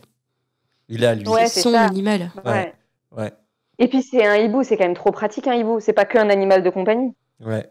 C'est pas contrairement à un crapaud, un hibou, tu peux le faire envoyer des messages. Enfin, c'est quand même... Ouais, c'est C'est un vrai. peu la rôle des animaux de compagnie quand même. Le Ouais. crapaud, je comprends pas du tout pourquoi prendre un crapaud parce que il y a Je sais même pas, enfin, il montre pas de l'affection. Est-ce qu'il ressent l'affection que tu peux lui donner? Déjà, tu caresses pas un crapaud, tu vois. Enfin, Bah, les sorciers, peut-être que oui. Hein. euh, Faudrait demander à Neuville. Bah, Pourquoi un crapaud, Neuville? tu vois, j'ai un peu du mal à comprendre, mais après c'est de la fascination. Les NAC, en fait, les nouveaux animaux de compagnie, des gens qui détiennent des reptiles et tout, et moi ça m'intrigue vachement parce que bah, tu peux pas avoir d'affect pour. Il te donne pas d'affection et en retour, est-ce qu'il ressent l'affection que tu lui donnes? Tu vois? Enfin, il y a certains animaux, je pense que tu peux pas forcément avoir un lien. Encore, les hiboux, oui. Edwige, elle développe un lien avec Harry. Après, il y a beaucoup d'anthropomorphisme là-dedans et je pense que est-ce que dans l'absolu, on peut pas se lier d'affection pour tous les animaux, tu vois? Même si en fait l'animal te le renvoie pas, mais c'est de l'anthropomorphisme. Oui, en mais fait. toi, mais l'animal, est-ce Ouais, qu'il oui, oui. reçoit ton Ouais. affection et est-ce qu'il, en retour, est-ce qu'il Ouais, en fait quelque chose? Est-ce qu'il te la transmet? ouais, je sais pas. Parce que bien sûr que nous, on peut s'attacher à tout et n'importe quoi. Ouais, On voilà. peut s'attacher. Il y a des humains qui s'attachent à des objets, mais vraiment, Oui. voilà. Et une américaine, elle s'est mariée à la Tour Eiffel. Enfin bref, voilà, il y a des choses comme ça. On peut Oui. s'attacher à tout. C'est humain. Mais l'animal, certains animaux, je pense pas qu'ils puissent avoir un lien avec l'humain. Bon, en tout cas, ils nous le Certains montrent pas, quoi. Ouais. Ouais, c'est sûr qu'entre un chat et un crapaud, ouais, il y a pas photo. Oui, Quoi. Par exemple, Ouais. j'ai une voisine, elle avait un coq chez elle qui arrivait un jour, il a volé dans son jardin, elle avait un grand jardin, il a volé et depuis, il l'a jamais quitté. Et le coq, un truc de malade, genre il venait sur tes genoux et genre tu le caressais et il s'endormait et tout. Un vrai petit chien. Enfin, c'est un truc de fou quand même. Un coq cigru. Un coq. il était trop mignon et tout, et il faisait la cour et tout. Enfin, c'était trop mignon. Enfin, bref, je sais pas pourquoi je raconte ça, mais c'est le lien le plus étonnant que j'ai eu avec un animal. Hmm. Un coq. Voilà. Ouais, c'est vrai que c'est un peu improbable quand même. Ouais. Mais en fait, les poules et les coqs, c'est assez affectueux en fait quand tu crées un lien avec eux. Enfin, voilà. Je vais beaucoup trop loin. Je Si vais vous êtes un commencer. coq ou une poule, envoyez-nous vos témoignages. Mais non, mais c'est hyper affectueux en vrai. Ça adore se faire caresser et tout. Ouais, bah ouais. Voilà. Bon, je vais commencer ma partie. J'étais beaucoup trop loin. Donc, on parlait d'approbation de Paton Rond. Et du coup, on peut se demander, mais où est ce cher petit Paton Rond? Paton Rond, il vit sa meilleure vie au terrier, puisqu'il est sûrement en train de chasser des gnomes dans le jardin des Weasley. Et oui, il découvre l'existence des gnomes pour son plus grand bonheur. Et j'avais complètement oublié dans le livre qu'ils expliquent qu'il s'appelle Paton Rond parce qu'il avait les pattes arquées. Enfin, il a les pattes arquées. Est-ce que tu t'en souviens? Peut-être que dans le prisonnier d'Azkaban, c'était quand même indiqué quand Hermione doit le nommer pour la première fois. Mais attends, du coup, parce que je suis pas bonne en anglais. Enfin, je sais pas que je suis pas bonne en anglais, mais je lis pas en anglais. Crookshank, ça veut pas dire patron. Je suis en train de penser. Bah du coup, en anglais, Crookshank, oui, ça, étymologiquement, ça signifie un peu la même chose. Shank, en fait, je ne savais pas, mais en fait, c'est un terme qui signifie la partie basse de la jambe, Ouais. donc, ou de la patte pour l'animal. Et crook, alors crook, ça a plusieurs sens, mais dans ce cas-là, je pense que ça veut dire tordu ou fléchi. Ok. Donc du coup, c'est un peu patte fléchie. Ok. Crookshank, patte en rond. Mais du coup, je vois pas trop le lien entre jambes arquées, enfin pattes arquées et pattes en rond. Ah si, ça fait une espèce... ça Ça fait fait un peu un oui. arrondi. Ah oui, ok. Donc encore une exceptionnelle traduction de Jean-François Ménard. Qu'est-ce que vous voulez que je vous dise? Oui. Il est génial. Harry passe du coq à l'âne en questionnant Ron sur le travail de Percy. Attends, t'as fait exprès ou pas? Bah non, puisque Il je l'ai passe du préparé. coq à l'âne. Bah oui, je l'ai préparé avant, donc non, j'ai pas fait exprès. Incroyable, mais quelle podcasteuse. C'est naturel en plus. En effet, son grand frère a été embauché au ministère de la Magie en tant qu'assistant de Monsieur Croupton, homme qui l'adule. Monsieur Weasley doit forcer son fils à rentrer à la maison, sinon il passerait sa vie au travail. Ron, quant à lui, s'apprête à demander si Harry a des nouvelles Mais Hermione l'interrompt tout de suite. À part eux et Dumbledore, personne n'est au courant de la vraie histoire derrière l'évasion de Sirius. Mais Ginny a bien compris que les 3 amis lui cachent quelque chose. Pour détourner le sujet, Hermione fait remarquer que la dispute entre Madame Weasley et les jumeaux s'est arrêtée. Il devra en profiter pour descendre et aider Madame Weasley. C'est un peu cringe le moment où Ginny elle se sent de trop dans Ouais. la chambre de Ron. J'aime pas trop ce passage parce que je suis content qu'elle soit là, je suis content qu'elle lutte contre sa timidité, qu'elle partage un moment avec eux. Et puis là, c'est là, direct, ils engagent sur un sujet où elle peut pas participer. J'ai un peu de la peine pour elle à ce moment. Vous êtes déjà arrivé dans une pièce et les gens s'arrêtent de parler? Bah Ça arrive à oui. tout le monde, ça. C'est horrible. C'est le résumé de ma vie, ça, Marina. C'est ça qu'elle est en train de vivre, Ginny, tu vois. C'est ce moment genre... Ah, désolée, je dérange. C'est atroce. Pas Ces terrible. moments de vie qu'on adore. Et il retrouve Madame Weasley de très mauvaise humeur. Dès qu'elle les voit entrer, elle les missionne d'apporter les assiettes dehors. Malheureusement, la petite cuisine du terrier ne peut accueillir 11 personnes pour le dîner. Molly continue un peu toute seule la conversation sur les jumeaux. Elle a peur pour leur avenir. Que vont-ils devenir? Ils enchaînent bêtise sur bêtise, ils n'ont pas de projet ambitieux. Mais bon, elle est certaine que ça ne vient pas d'un manque d'intelligence. Mais seulement, ils ne savent pas comment utiliser cette intelligence. Et c'est là où elle se trompe, en fait. Ouais. C'est là où elle se trompe. Ils l'utilisent, mais pas de la manière dont elle le voudrait. C'est tout. Et même, tu peux te poser la question, est-ce que Percy, qui est intelligent, est-ce qu'il utilise son intelligence à bon escient, finalement, de travailler, d'être l'assistant d'un mec qui ne connaît même pas son nom, et à faire toute la journée des rapports sur des sujets chronophages, tu vois. Ah bah clairement, moi j'envie plus Fred et George que... Bah, Que Fred et Percy, George, hein. Percy, il vit son rêve malgré tout. Ouais. Malgré tout. Bah, En fait, il vit son rêve, mais différemment. Pour gravir les échelons et pour arriver à atteindre son rêve, il est prêt à à accomplir des tâches chronophages, un peu à soumettre à l'autorité d'un homme qui s'en fout de lui. Alors que les jumeaux, ils ont une idée, ils foncent. Peu importe ce qu'on peut leur dire, ils foncent et ils vont réaliser leur rêve, en fait. C'est 2 caractères bien différents. après, clairement, je dirais pas que Percy, à ce moment-là, c'est quelqu'un d'épanoui, d'heureux, tu vois. Je pense qu'il est obsédé par son ambition. D'ailleurs, il aurait très bien pu aller à Serpentard, Percy, tu vois. Carrément. C'est peut-être un chapeau flou, celui-là. Mais là, clairement, il y a que le travail qui compte, il y a que ses ambitions professionnelles qui comptent, et voire politiques même. Et si bien qu'il tourne le dos à sa famille, il va carrément s'éloigner de sa famille, plus parler à sa famille du tout. Il va avoir des mots horribles sur sa famille, que justement, tout le monde manque d'ambition, que s'ils sont pauvres, c'est parce que son père, il a jamais voulu se faire... Enfin, il est toujours resté dans son travail, il a jamais voulu avoir d'augmentation, de se faire bien voir pour gravir les échelons et tout. Enfin, il a des mots super durs. Et qu'en gros, lui, il est plus ambitieux que tout le reste de sa famille. Et c'est pour ça qu'il a incompris. Et ça, vraiment, c'est des mots extrêmement durs qu'il a. Et si bien que là, à ce moment-là, il est encore dans ce truc, il a des œillères, en fait. C'est genre moi. Il est dans un délire narcissique. Et c'est pour ça qu'à la fin, il va s'en sortir. Il va se rendre compte, il va ouvrir les yeux. En fait, ça va être la première étape. Il va ouvrir les yeux, puis la deuxième étape, ça va être avouer qu'il a eu tort et du coup, renouer Oui. des liens avec sa famille. Et ça va prendre encore du temps. Mais ouais, dans ce moment-là, je l'envie pas du tout, Percy, quoi. Mais est-ce que Madame Weasley n'a pas une révélation dans le comportement de Percy? C'est de pousser ses enfants à tout prix à travailler au ministère, à avoir de l'ambition, Ouais. jusqu'à finalement que ça devienne une ambition et que ça leur ronge la vie. Je pense que le comportement de Percy lui a remis pas mal de choses en perspective. Je pense, et puis je me demande si au niveau des jumeaux, elle a peut-être un peu changé d'avis aussi au moment où ça a commencé à vraiment marcher, leur magasin, et où elle se rend compte qu'en fait, c'est un vrai projet, que c'est pas juste une lubie, et qu'en fait, ils peuvent s'épanouir là-dedans, mais il faut un peu de temps, quoi, pour qu'elle réalise accepte que l'idée, ouais. il n'y a pas un moyen de réussir et un moyen d'être heureux, quoi. Enfin, Ouais, puis je pense que le retour de Voldemort va changer pas mal de choses aussi.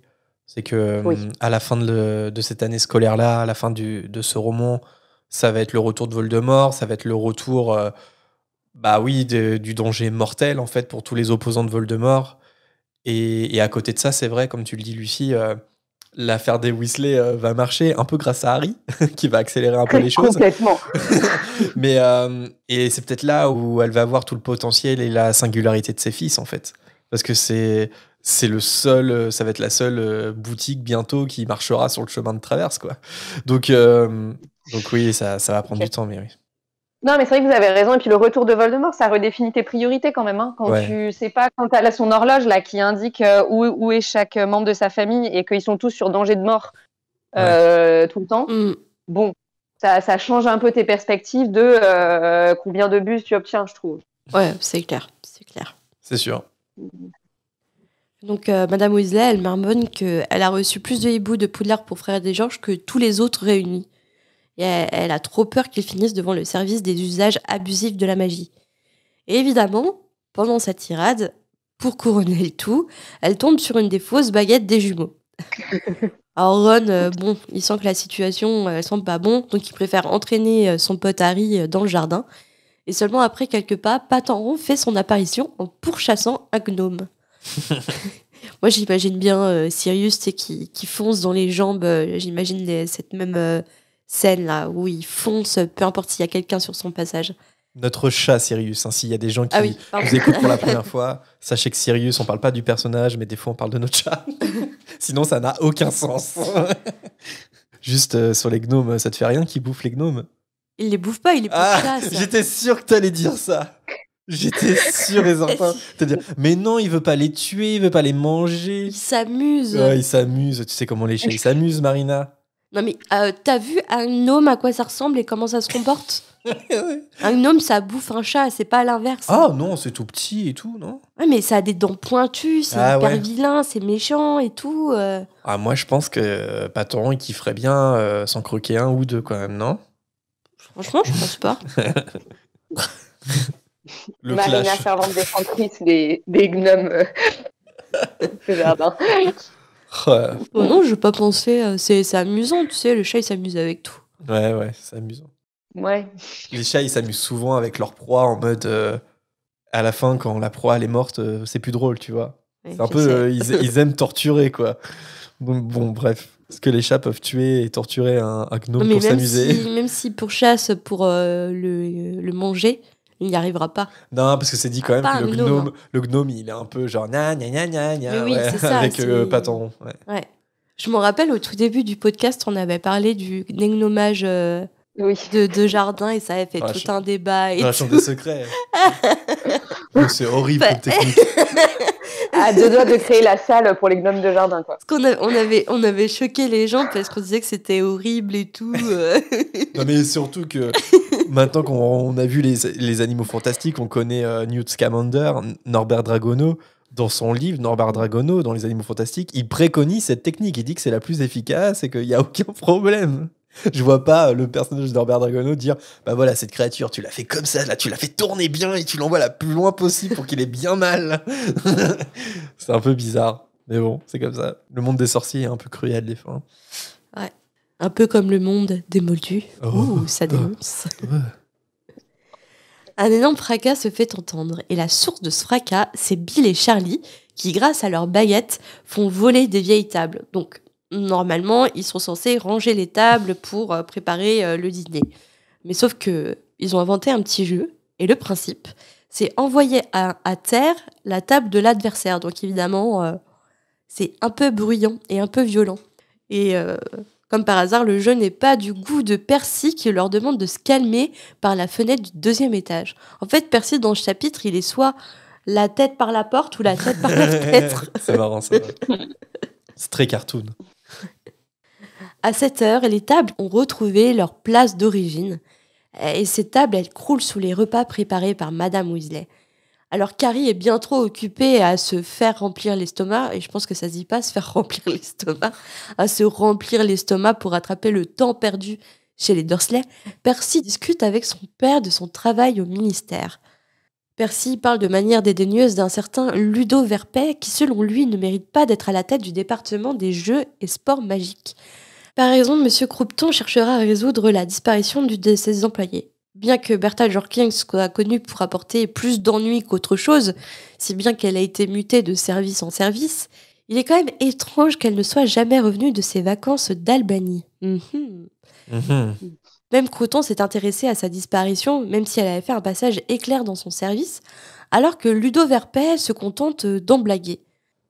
Moi, j'aurais bien aimé juste revenir sur un petit truc que je trouve hyper intéressant dans ce chapitre et que, de manière générale, je trouve chouette dans ce tome-là où ça commence. C'est les petites infos que J.K. balance alors qu'on... l'air de rien, quoi. Comme là, le Bertha Jorkins, par exemple, on a l'info en 2 minutes. On entend parler au tout début avec Voldemort. Là, on entend un peu plus parler. Et je trouve ça hyper... En fait, c'est des livres que je trouve chouettes à relire pour avoir tous les indices qu'elle distille tout le long du livre. Et elle fait ça tout le temps, enfin, dans les tomes suivants aussi. Et je trouve ça hyper intéressant. Comme quoi elle parle de Crum, qui annonce l'existence du personnage et qu'elle va un peu développer par la suite. Ouais, et puis même des trucs, vraiment des détails, quand par exemple ils sont dans la maison de Sirius et qu'ils jettent plein d'objets et qu'ils jettent un médaillon en mode c'est quoi ce médaillon trop bizarre, on le jette. Ouais. Et qu'en fait on se rend compte un tome ou deux plus tard que c'était un Horcrux, ou le diadème dans la salle sur demande. Enfin, je trouve que c'est hyper bien fait et c'est chouette quand tu relis de faire genre oh, mon Dieu, il était là. Ouais, elle distille en fait tous les indices au fur et à mesure, mais en fait c'est noyé un peu dans l'histoire qu'elle te raconte et en fait tu t'en rends pas compte. Et la coupe de feu est quand même particulièrement bien écrit sur le côté intrigue mystérieuse. Et dommage que ça soit spoilé par le film, parce que le film est tellement expéditif qu'on n'a pas le temps de s'en rendre compte. Il y a même des personnages qui ont sauté et tout. Mais par exemple, à la relecture de la coupe de feu, moi, ça m'avait marqué à quel point le personnage de Ludo Verpet est important dans l'histoire, parce que c'est le coupable idéal. Et c'est peut-être aussi ce qui manque dans l'adaptation de film, c'est qu'en fait, en fait, on est juste perdu dans ce qu'on nous raconte. Enfin, on soupçonne un peu tout et n'importe qui. Et Ludo Verpet, c'est un peu, en fait, elle fait un truc incroyable d'écrivaine de romans policiers. C'est que, en fait, c'est le coupable idéal et en même temps, c'est le coupable auquel personne s'attend. Et ça, c'est un classique de ce type de littérature. C'est de faire croire à ton lecteur qu'il est malin, que lui, il a compris les indices, qu'il a compris que les indices tendent vers ce personnage, mais en fait, pas du tout. Comme elle fait dans Cormoran's Strike. Ouais, dans Cormoran's Strike, elle le fait dans chaque roman. Et comme dans tout, tous les bons auteurs de polars, de romans policiers, etc. le font. Enfin, quelque part, je l'ai déjà dit, mais en fait, chaque Harry Potter est une espèce de roman policier, en fait. Où il faut, il y a les indices, et il faut bien piger quels sont les indices, il faut refaire le puzzle pour comprendre avant qu'on lise la fin, c'est quoi la révélation. Mais généralement, on n'y arrive pas parce que c'est hyper bien pensé. Et vraiment, la coupe de feu est très, très bien ficelée. Oui, avec tout le personnage de Maugrey Folleuil, avec les infos de les poubelles qui sont, il y a un problème la veille de la rentrée chez lui, ça paraît anecdotique et puis en fait après coup c'est hyper important. Je trouve que ce tome-là est particulièrement bien fait pour ça. En fait il y a plein de fils à tirer. On est focus sur le tournoi des 3 sorciers, alors qu'en fait il y a un vrai truc à côté qui finalement c'est un peu l'arbre qui cache la forêt, je trouve, ce tournoi. Et il y a plein de trucs qui se passent autour et en fait je me souviens quand je l'ai fini, pour le coup, c'est la première fois, comme tout le monde, je suis tombée d'eau. Et quand je l'ai relu quelques temps plus tard, j'étais en mode, waouh, en fait, toutes les infos qu'on a en amont, c'est dingue. On a plein d'indices, c'est impossible de deviner parce que c'est pas fait pour. Mais par contre, c'est hyper satisfaisant de les voir, les indices, quand tu les relis, quoi. C'est ça. Puis elle prend son temps aussi. C'est-à-dire que là, par exemple, dans ce chapitre-là, en fait, avant qu'on voit les personnages, ils nous sont déjà introduits. Et ça, c'est très agréable à la lecture parce que quand on va découvrir, par exemple, Ludo Verpet et Monsieur Croupton à la Coupe du Monde, en fait, on en a déjà entendu parler. Et on les identifie. On les identifie par le regard de Percy, notamment. Ludo Verpet, le grand méchant, et Barty Croupton, l'homme politique génial. Alors que tu vas découvrir que Croupton, il est adulé par Percy, mais bien que par Percy. Ouais. Mais elle est hyper douée comme autrice pour faire ce type de manipulation et et en même temps, voilà, de raconter tout simplement une histoire avec des mystères à résoudre. C'est des livres géniaux pour ça. Ah oui, non, c'est clair. Elle est géniale. Percy ajoute de plus que le service de coopération magique est déjà bien occupé avec l'important événement organisé après la Coupe du Monde. Conscient d'attirer l'attention, Percy s'éclaircit la voix en ajoutant « Tu sais de quoi je parle, père, celui qui est top secret. » C'est insupportable, ça. Apparemment, depuis que Percy a commencé à travailler au ministère, il fait tout pour que l'on s'intéresse à ce projet top secret. Les gens qui savent quelque Ouais. chose que tu sais pas et qui font genre ah ouais, hein, tu sais pas de quoi je parle. Oh. Mais je peux rien dire, mais je peux rien dire. Et il en Ouais. parle tout le temps. Ouais. Pendant ce temps, Madame Weasley fait tout un cas de l'anneau que porte Bill à l'oreille. Apparemment, la seule personne à qui ça pose problème, c'est bien à elle. Donc, tu vois, Madame Weasley, elle n'est pas très mise en valeur dans ce chapitre. Là, ça relève un peu ses défauts. Donc, comme on a parlé, l'aspect traditionnel, ouais, de ce qu'elle veut pour l'avenir professionnel de ses fils. Et puis là, pour le coup, tu as Bill qui a un travail à Gringotts, donc un travail bien payé, bien stable. Et pourtant, ça va pas à Madame Weasley parce qu'il n'a pas de style conventionnel.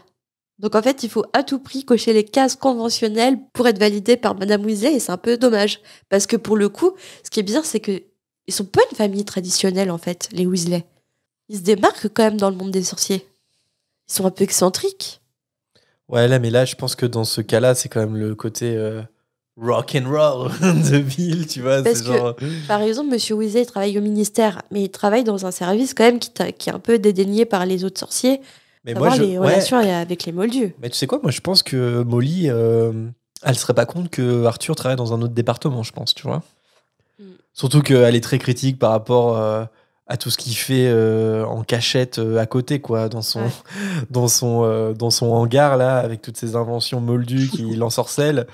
Donc Molly, elle est pas tendre avec Arthur non plus, tu vois. Après là, oui, sur le cas de Bill, je pense qu'elle est pas hyper ouverte d'esprit sur l'apparence de ses enfants, tu vois ce que je veux dire. Parce qu'il a des longs cheveux aussi. Ouais. Et c'est là où Ginny. Non mais maman, tu comprends pas, il est cool. Et c'est là où Ginny, elle prend la défense de son frère. Mais elle est un peu c'est un peu insupportable dans ce chapitre. Pour le coup, mère poule, mais vraiment le mauvais côté. J'irais même jusqu'à un peu toxique en fait de la mère, un peu trop maniaque du contrôle. Surprésente. Ouais, c'est ça. Ouais, puis intrusive quand même sur des choses. Ouais, c'est ça. Voilà, un peu à dire quoi. Tout à fait. Ouais, parce que Bill, c'est plus. Alors je sais il est majeur, il travaille. Voilà. C'est plus un gamin, mais bon, il y a pas mal de parents qui sont comme ça. Hein. C'est pas très étonnant quand même. Autant je la trouve hyper violente dans ses propos sur les jumeaux. Autant la remarque sur la coupe de cheveux, la tenue ou la boucle d'oreille, je vois très bien des parents faire ça. Ouais. C'est bien dommage. Oui. C'est bien triste, mais c'est hyper commun, quoi. Hein, c'est vraiment pas quelque chose de... Mais j'espère que du coup, les nouvelles générations de parents auront plus d'ouverture d'esprit sur certains sujets, donc notamment sur l'apparence et sur le choix de leurs enfants que les générations précédentes. Que la parentalité va évoluer aussi avec l'évolution des mentalités en même temps. Logiquement, oui, mais bon, on verra. On verra les futurs parents. On a des principes, il faut voir après s'il y a des... Ouais, c'est ça. Quand il faut les mettre en pratique, quoi. À côté, la discussion entre Fred, George et Charlie est un peu plus chill.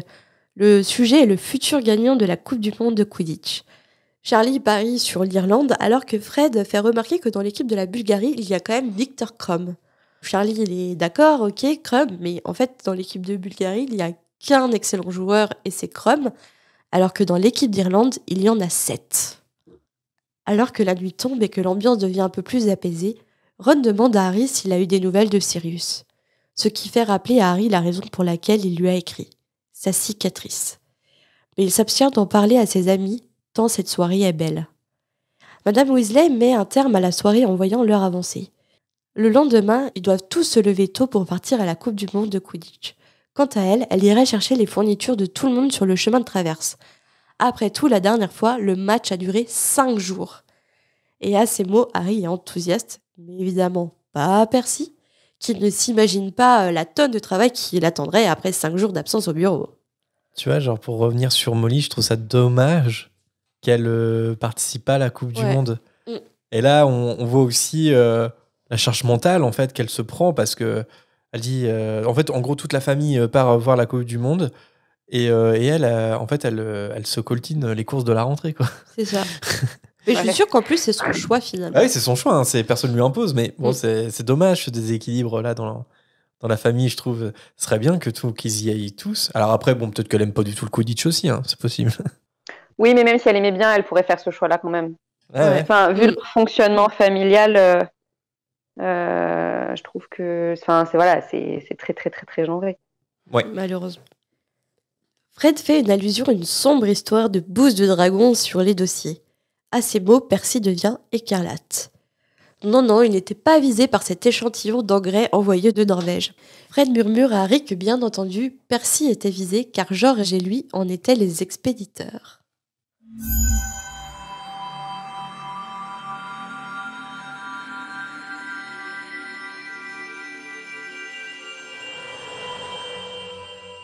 Merci Marina pour ce nouveau chapitre. Merci Jérémy.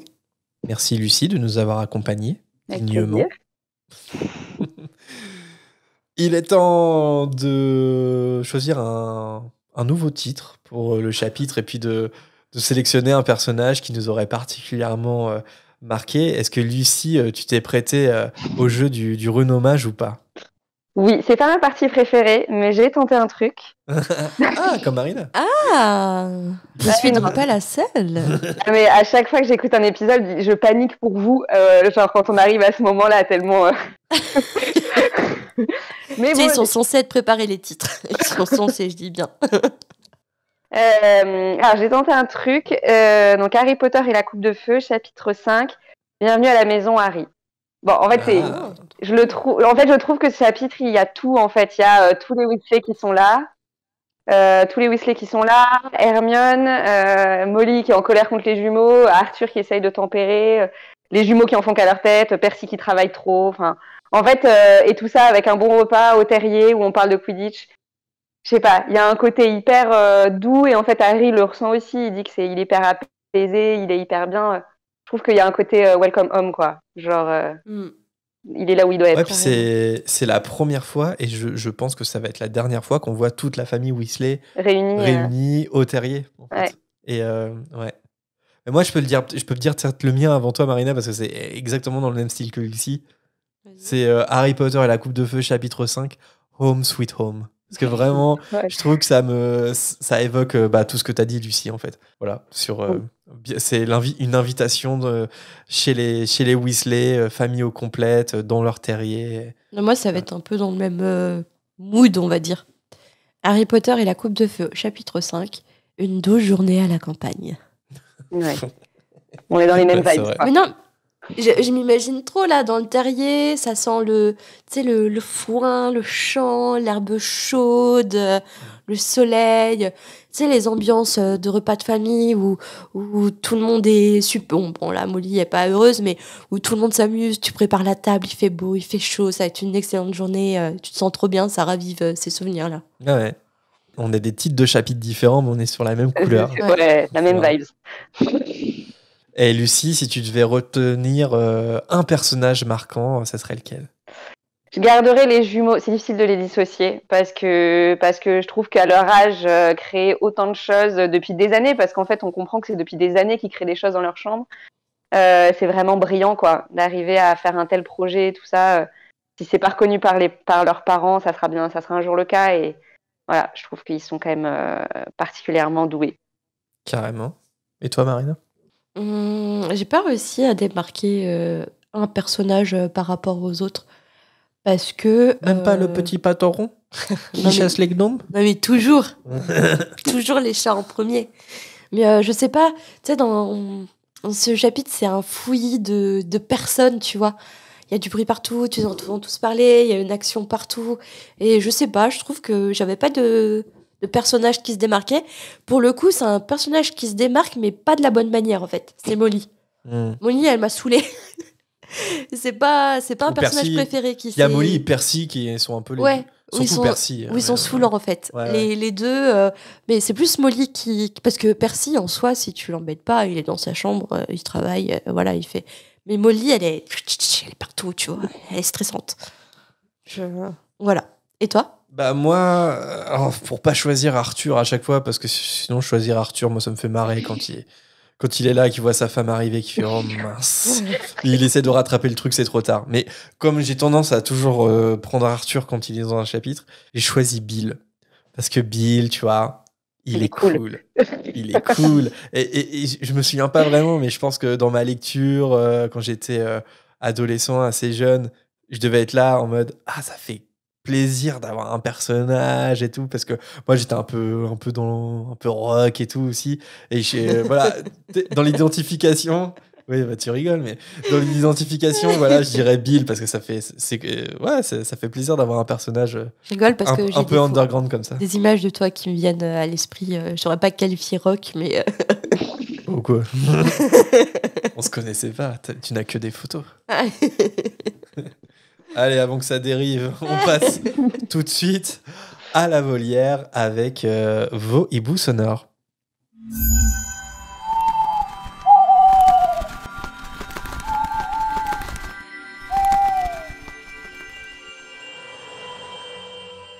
Nous commençons avec le hibou sonore qui nous a été envoyé par Léna.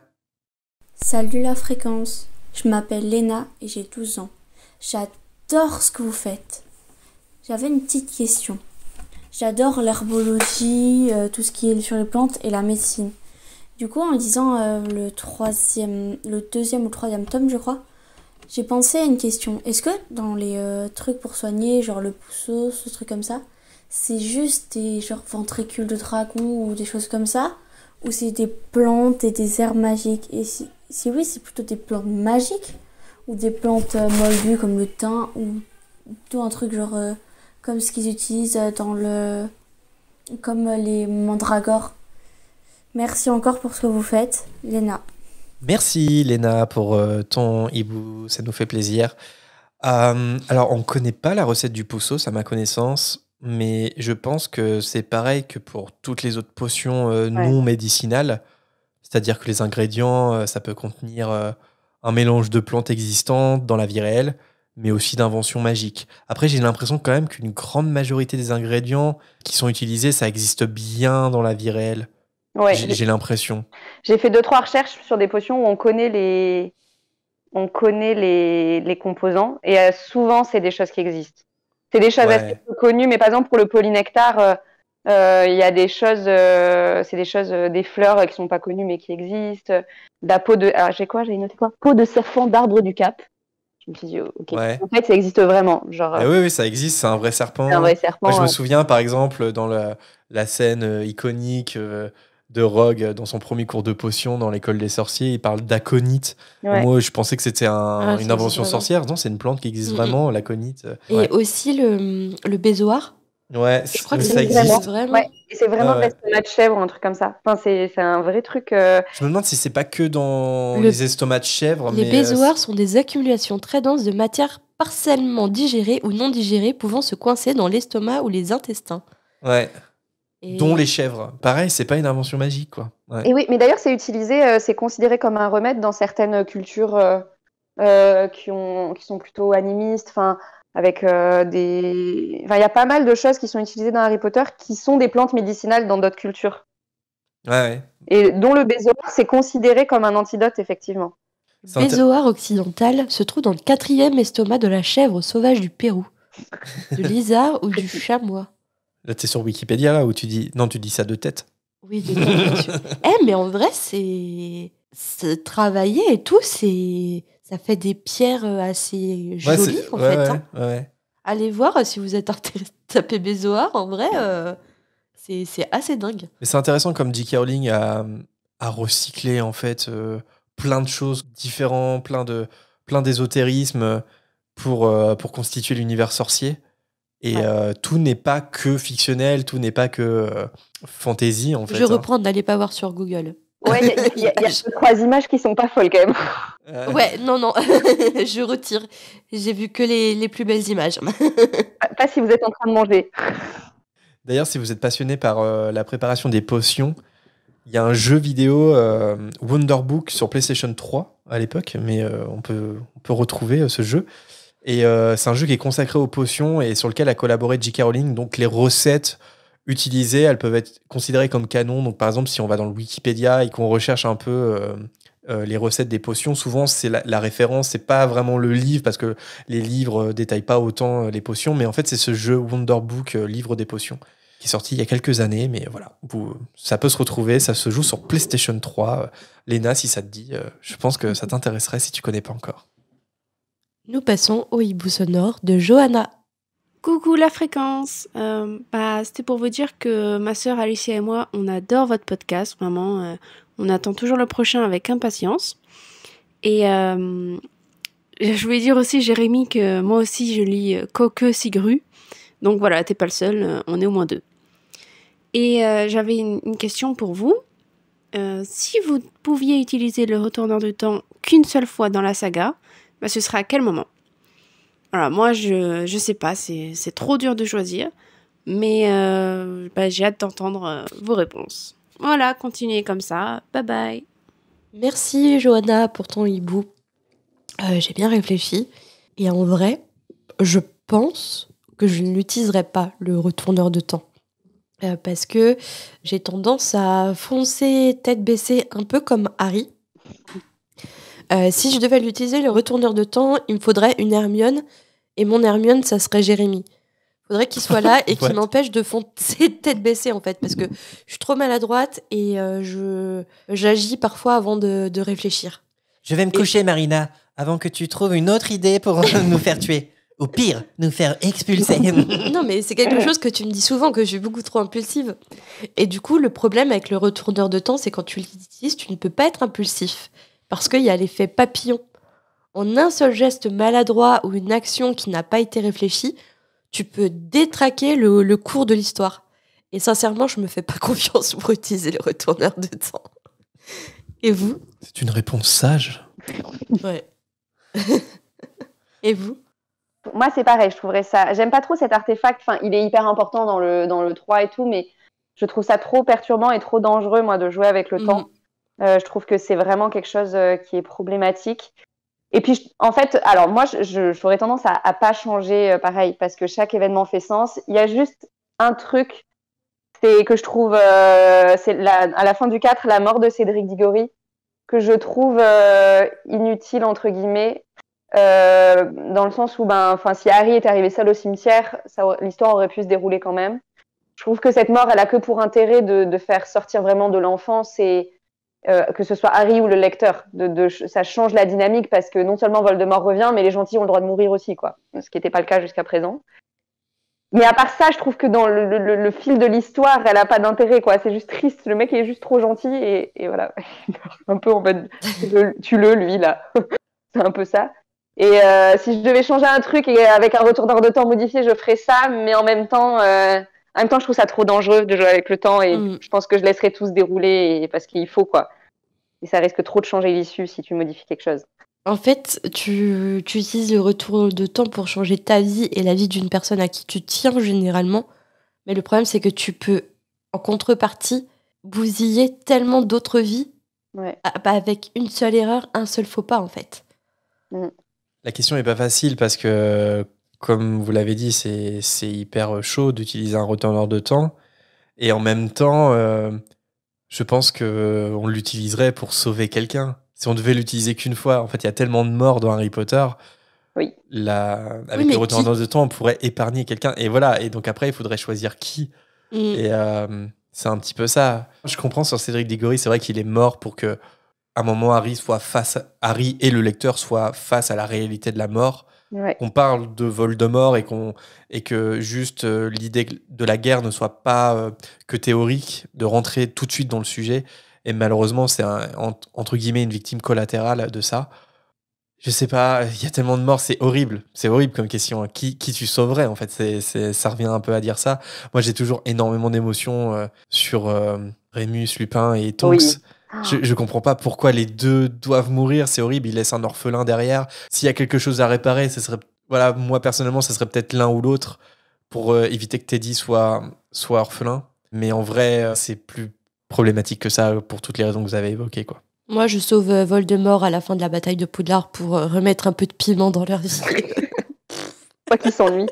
On sait jamais pour les 10 prochaines années. Et là, je suis à Hermione. Mais non, Marina, fais pas ça. On va se faire expulser de Poudlard. Elle ne parle pas comme ça, Hermione. Pas du tout. Je sais pas pourquoi je prends cette voix. Nous passons au prochain hibou sonore qui nous a été envoyé par Eva. Coucou, j'écoutais votre dernier épisode en bossant le lundi matin, c'est extrêmement agréable, merci beaucoup. Et j'en suis au passage où vous parlez que pourquoi Harry est un cas isolé, pourquoi c'est Lily a pu le sauver, parce qu'il y a dû y avoir d'autres mères qui ont sauvé leur enfant. Et je me demandais, c'est pas juste lié à la prophétie, en fait, le fait qu'il y ait une prophétie fait qu'il y a un espèce de truc magique qui fait que ce sacrifice-là est important. Je sais pas si vous voyez ce que je veux dire, un truc un peu mystique vu que la prophétie a été faite, bah forcément ce sacrifice-là, il marche. En tout cas, bonne semaine à vous et merci pour tout ce que vous faites. Merci, Eva. Alors, est-ce que Harry est le seul cas connu de survivant s'il est le seul cas connu, est-ce que c'est grâce à la prophétie? C'est intéressant. Je dirais que selon Dumbledore, pour le rappeler, en fait, les prophéties, elles sont autoréalisatrices, c'est-à-dire qu'elles se mettent en place si jamais on leur accorde de l'importance. Donc, en tentant de tuer Harry, oui, Voldemort, il a déclenché la prophétie, en quelque sens. Et on peut imaginer qu'il a donc lui-même, et là je cite la prophétie, il a marqué comme son égal Harry, et que Harry, là aussi je cite, a un pouvoir que le Seigneur des Ténèbres ignore. C'est ça la problématique de la prophétie, c'est qu'en passant à l'action, en choisissant un des deux garçons qu'il pouvait attaquer, il a fait en sorte que la prophétie se déclenche. Mais est-ce qu'il le sait, ça? C'est pas la partie qu'il connaît pas? C'est la partie qu'il connaît pas, ouais, c'est vrai. La partie qu'il connaît pas. Il n'a pas toutes les infos. Mais n'empêche que, oui, Eva, on peut se dire que la prophétie, elle a son importance, elle a son rôle à jouer dans le fait que Harry est un cas a priori unique. Mais est-ce que ça change pas quelque chose? Vous aviez débattu de ça dans une autre volière, je crois. Et en fait, moi, je me demande si le fait que le sacrifice marche, est-ce que c'est pas aussi justement parce que il vient pour tuer Harry? Il a vraiment la volonté de tuer Harry et il vient pour ça. Et du coup, elle se sacrifie nommément, c'est-à-dire qu'elle se met devant lui et elle lui dit vraiment tuez-moi à sa place. Alors que s'il y a d'autres enfants qui sont tués, finalement, est-ce que c'est pas, on vient dans une maison et les mange-morts tuent tout le monde, quoi.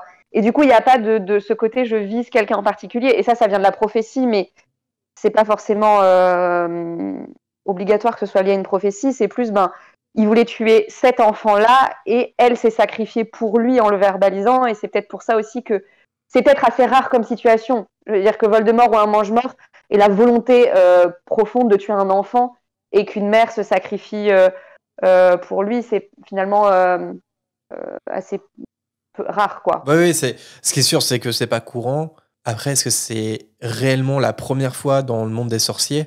Ça, j'ai un peu du mal à le concevoir. Ouais. Après, ce qui fait d'Harry aussi un être exceptionnel, un survivant exceptionnel, c'est le fait que le sort se soit retourné contre Voldemort et qu'il ait anéanti Voldemort aussi. Oui, mais est-ce que c'est pas justement le résultat du sacrifice et de la protection de sa mère, ça? Parce que oui, ça c'est certain. Oui.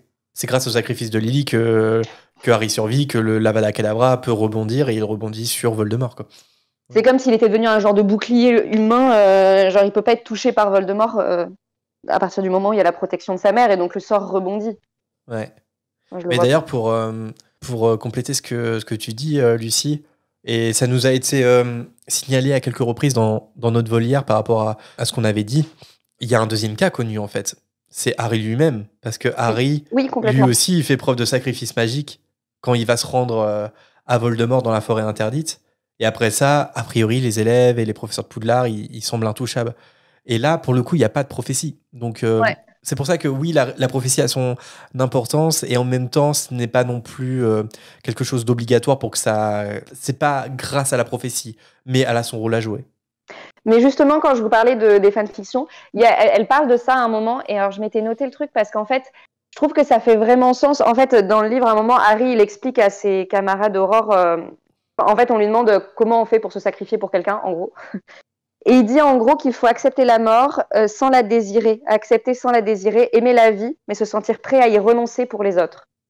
Ouais, voilà. Et en fait, je trouve que ça fait sens. C'est un peu ce truc de je suis pas suicidaire, quoi. Juste, c'est le seul moyen de sauver les autres. Et en fait, c'est ce que doit ressentir Lily, même si elle, c'est dans l'urgence, alors que Harry, il a le temps. Mais c'est un peu ce truc de j'ai pas envie de mourir, mais en même temps, c'est le seul moyen pour sauver la personne que j'aime ou les personnes que j'aime. Du coup, je l'accepte, quoi. Puis comme tu le dis, Lily, elle le verbalise et Voldemort, il le verbalise aussi. Dans les reliques de la mort, quand il s'adresse à tout le monde avec sa voix, il dit clairement que Harry est lâche parce qu'il laisse les autres mourir à sa place. Sauf que si Harry vient se rendre, il épargnera les autres. Donc en fait, il le verbalise aussi. Donc je me demande si c'est pas aussi... là, pour le coup, est-ce que c'est pas quelque chose nécessaire pour que la magie opère, en fait, cette magie protectrice opère. Ce qui resserre un peu l'étau, ce qui en fait quelque chose d'un peu plus rare. Hein. Ça, c'est évident. Après, le monde des sorciers est très ancien, donc c'est peut-être arrivé dans le passé, mais on n'en a pas trace, sans doute. Mais ouais, c'est intéressant et on n'a pas vraiment la réponse, quoi. On sait que c'est par amour, mais c'est un peu flou. C'est un peu comme l'Horcrux. Comment l'Horcrux Harry a été créé involontairement par Voldemort, pareil, c'est un peu flou. Et voilà, on peut faire que des suppositions et des théories, quoi. Ouais. Nous passons au hibou sonore de Coraline. Salut la fréquence, salut Jérémy, salut Marina. Je rebondis sur votre dernier podcast, le chapitre 2 du livre 4, où vous avez parlé des unpopular opinions, et notamment de Queue de Verre. Et je me suis dit, finalement, est-ce que Queue de Verre n'est pas celui qui a permis de résoudre l'histoire et à éviter des années de meurtre et de dictature de Voldemort, finalement? Puisque s'il n'avait pas trahi ses amis, Voldemort n'aurait pas retrouvé Harry, ni Lily, et il n'aurait pas été détruit. Donc finalement, il a apporté la paix au monde des sorciers pendant 11 ans presque. Voilà, ça c'est mon unpopular opinion, j'ai pensé à ça en vous écoutant. Et continuez comme ça, votre podcast est super, et moi j'adore votre humour, je ris souvent toute seule dans les transports ou dans la rue, si bien qu'un jour je pense que je vais finir par me faire embarquer. Mais voilà, continuez comme ça, et bisous. Merci Coraline pour ton hibou sonore. Ouais, c'est carrément une unpopular opinion, je pense. En soi, tu as raison. En soi, ta déduction est logique. Après, on connaît pas tous les... Comment dire ? Le préquel de la saga. Peut-être qu'ils avaient un autre plan pour tuer, j'allais dire Dumbledore, pas du tout, pour tuer Voldemort. Ils allaient le mettre en route et ça allait peut-être marcher. On ne sait pas toutes les directions qu'aurait pu prendre l'histoire si Voldemort n'aurait pas été détruit cette fameuse nuit. Mais en soi, avec les informations que l'on a dans les faits, c'est tout à fait juste.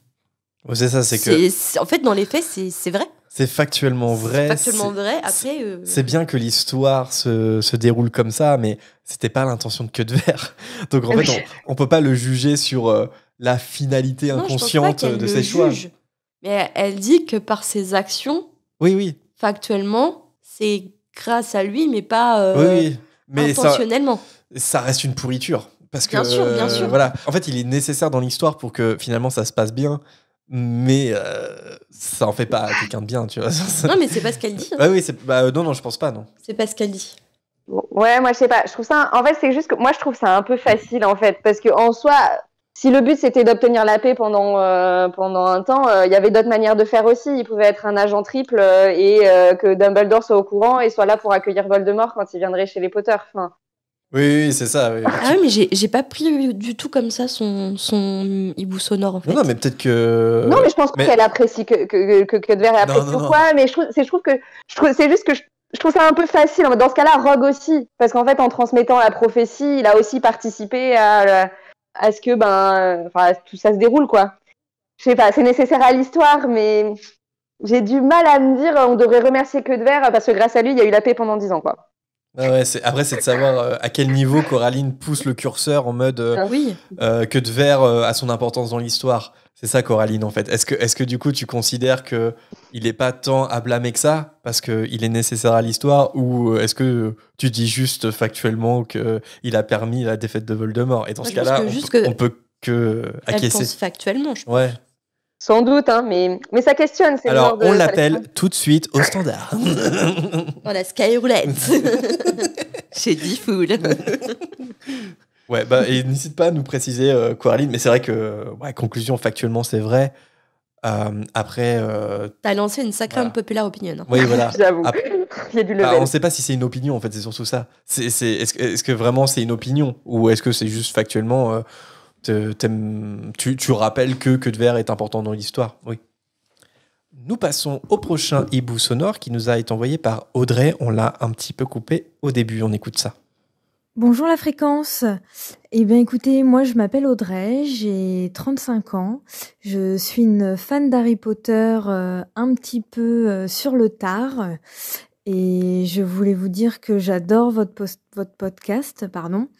Je suis en train de regarder à nouveau Le Prince de Sang Mêlé qui est diffusé ce soir. Et je fais partie des fans qui n'a pas encore fini de lire la saga. J'en suis au tome 5. Et je me posais 2 petites questions par rapport au film. Alors je sais que le Prince de Sang Mêlé, a priori, est pas forcément très fidèle au livre.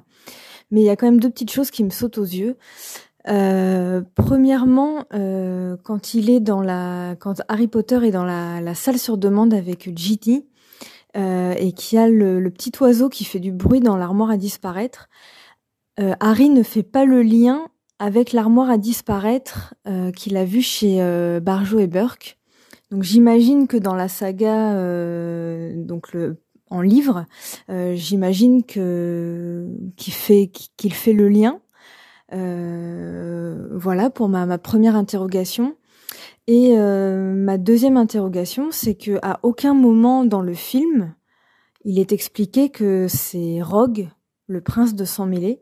J'aurais bien aimé savoir comment ça se passe dans le livre. Voilà, même si je vais le découvrir très prochainement, mais ma curiosité est trop grande. Voilà, merci la fréquence, des gros bisous et merci pour votre temps.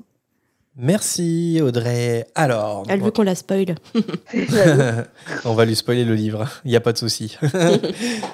On va prendre dans l'ordre. Donc la première question, est-ce que Harry il aperçoit l'armoire à disparaître lorsqu'il embrasse Ginny? Enfin, comment ça se passe dans le livre? Alors dans le tome 6, en fait, Harry il l'embrasse dans la salle commune de Gryffondor après une victoire au Quidditch. Donc pas de lien avec la salle sur demande, donc en fait il n'y a pas l'armoire à disparaître du tout. Ça se passe, c'est vraiment une liberté prise par les films de faire ça, donc voilà.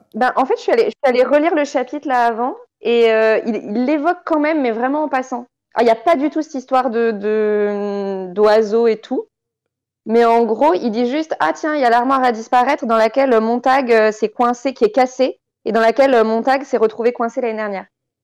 Oui, voilà, il l'évoque, mais... Il l'évoque. Ouais. En fait, le gros truc, c'est plus le diadème dans cette scène-là. En fait, elle introduit le diadème de Serdaigle à ce moment-là, dans ce moment-là, mais elle est quand même évoquée. Je l'avais oubliée. Et en lisant, je fais quand même. Elle en parle. Ouais. Peut-être, et c'est peut-être pour ça que dans le film, Steve Close, le scénariste, il a retransposé ça dans la salle sur demande. Il a un peu regroupé les éléments. Sans doute, ouais. Pour ce qui est de la révélation finale, alors dans le film, on a bien la révélation que Rogue est le prince de Sang Mêlé, hein, il le dit. Et d'ailleurs, je trouve que le livre est assez fidèle en fait au film. Enfin, ça va. Harry, il tente de lui lancer un Sectum Sempra dans le livre, un peu comme dans le film. Mais Rogue, il repousse le sortilège et il révèle à Harry qu'il est le créateur de ce sortilège justement et que c'est lui le prince de Sang Mêlé. Et puis après, il s'enfuit, il transplane. Donc dans le film, il se passe plus ou moins la même chose quand même. Hein. Rogue révèle bien que c'est lui le prince. Harry essaie bien de lui lancer un Sectum Sempra, donc c'est assez identique, quoi. Donc il y a pas vraiment de grande différence là-dessus. Mais oui, par contre, dans le film, Rogue il dit que c'est le prince de Sang Mêlé. Hein. Sinon, les spectateurs de cinéma, ils seraient I am the half-blood prince. Sinon, j'imagine pas la tête des spectateurs de cinéma si ils savent pas qui à la fin le prince de Sang Mêlé alors que c'est le titre du film. Donc non, Rogue le dit bien et c'est assez fidèle dans le livre. Nous passons au hibou sonore de Maëva. Coucou, la fréquence et l'invité. Voilà, Jérémy, Marina et votre invité. Je voudrais savoir si vous, en tant qu'élève à Poudlard, vous seriez resté à Poudlard pour les fêtes de Noël ou est-ce que vous seriez rentré dans vos familles. ça a réussi à Harry de rester à Poudlard, du coup, parce que les autres Noël étaient un petit peu chaotiques. Donc voilà, je voulais avoir un petit peu votre opinion, tout ça, avec les fêtes qui approchent, un petit peu parler de ce moment dans la saga. Bisous, bisous. Merci Maëva pour ton hibou. Alors du coup, on a un peu de retard par rapport au fait. On n'y est plus, là. Mais moi, je serais carrément restée à Poudlard. Parce que là, pour le coup, t'as vraiment l'ambiance de Noël. La neige, les énormes sapins, l'ambiance générale au château, en fait. Ça fait vraiment Noël. Et le bonus, c'est quand tes potes restent aussi. Ça doit être génial. Et toi, t'en penses quoi ? Oui, je comprends. Après, en fait, je sais pas, tout dépend de l'ambiance qui t'attend chez toi pour Noël, quoi, je dirais. Après, moi, j'ai fait de l'internat quand j'étais au lycée. Et honnêtement, j'étais tout le temps quand même content de rentrer chez moi. Tu vois ce que je veux dire ? Ouais, mais ton internat, c'était pas Poudlard. Non, mon internat, c'était pas Poudlard. Merci de me le rappeler, Marina. Non, c'est vrai. Donc l'un dans l'autre, je sais pas. T'avais pas un immense parc. Après, même si t'es à Poudlard, par exemple, tu commences, t'es en première année, t'as 11 ans, tu vois. Ouais, enfin, si t'as un équilibre familial correct, tu vois, de chez toi, je pense qu'il y a un moment, t'as peut-être envie, t'as peut-être besoin aussi de retrouver ton foyer. Je sais pas. Une année, c'est long quand même. Hein. Donc, je sais pas. Ouais, moi je pense que les premières années, t'es quand même jeune. Enfin, c'est long une année. Souvent, quand t'es en internat, tu rentres les week-ends en France, quoi. Là, tu rentres même pas aux petites vacances. Après, moi, je pense surtout que c'est les parents. Enfin, moi, ma mère, si je dis je rentre pas pendant 1 an, j'ai intérêt à être là à Noël, quoi. Mais je pense que ça change avec les années quand t'es dans le deuxième cycle où tu commences à être ado, les parents, les tontons, les grands-parents, ça t'intéresse quand même vachement moins que les copains. Donc il y a moyen que quand t'approches des 17 ans, t'aies envie de rester pour rester avec tes copains pendant les vacances de Noël, mais les premières années, ouais, il y a moyen que je rentre quand même. T'es quand même jeune, t'as même pas 12-13 ans. Après, il y a aussi le truc, c'est cool si tu restes avec tes potes, mais par contre, tu dois te farcir le repas de Noël assis à la même table que les profs. Que Dumbledore et les profs. Et ça, c'est quand même très gênant comme moment. C'est gênant quand t'es tout jeune, mais quand tu commences à grandir et tout, ça doit être vachement drôle quand même. Ouais. Et nous passons au dernier bout sonore de cette volière avec Ninon.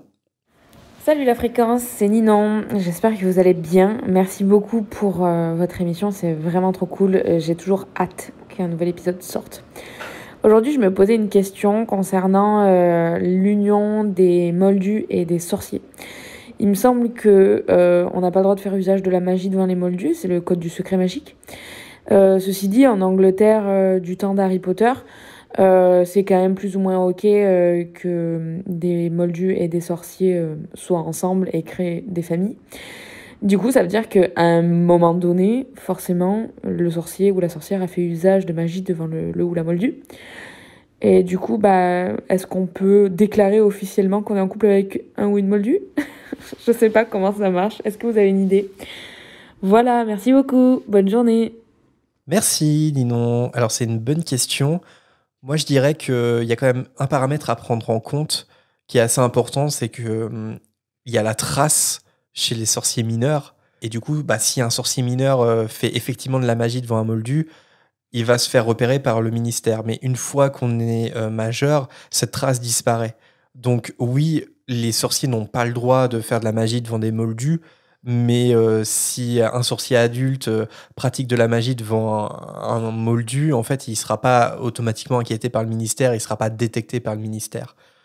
Cela étant dit, j'ai tendance à penser que les couples mixtes, mariés, sont déclarés au ministère de la magie. Je pense qu'il y a un registre où le ministère de la magie sait que tel sorcier est marié avec un ou une moldue. Je l'imagine un peu comme ça. Mais peut-être que c'est le cas de tous les sorciers, en fait, comme un registre des mariages, et que juste à côté, on écrit si t'es sorcier, moldu, moldu, né moldu, peut-être. Enfin, ça paraîtrait pas aberrant, en fait, qu'au moment du mariage, ce soit spécifié. Mais par contre, c'est vrai que la disparition de la trace, plutôt, ça facilite quand même pas mal de choses, parce que si, par exemple, 2 adultes se rencontrent, un sorcier, un moldu, il y a aucun problème pour que le sorcier fasse de la magie devant le moldu. Enfin, je veux dire, le sorcier va pas finir en prison parce qu'il fait ça. Heureusement que la trace disparaît quand le sorcier devient majeur, parce que sinon, ça serait terrible. Oui, non, je pense qu'effectivement, ils n'ont pas moyen de le savoir. Donc, à moins que le moldu décide d'aller le crier sur tous les toits, il n'y a pas de raison que le ministère soit au courant, quoi. Un sorcier fréquente un moldu. C'est ça. Donc, ça facilite quand même pas mal les choses. Et tant mieux, parce que je pense que c'est déjà pas évident pour un couple mixte comme ça de fonctionner, d'exister. On en a la preuve, notamment avec toute l'histoire de McGonagall qu'avait écrit J.K. Rowling pour Pottermore. Oui. Ça peut poser pas mal de problèmes, surtout si le sorcier révèle pas tout de suite qu'il est sorcier. Enfin voilà, c'est déjà des relations compliquées de base.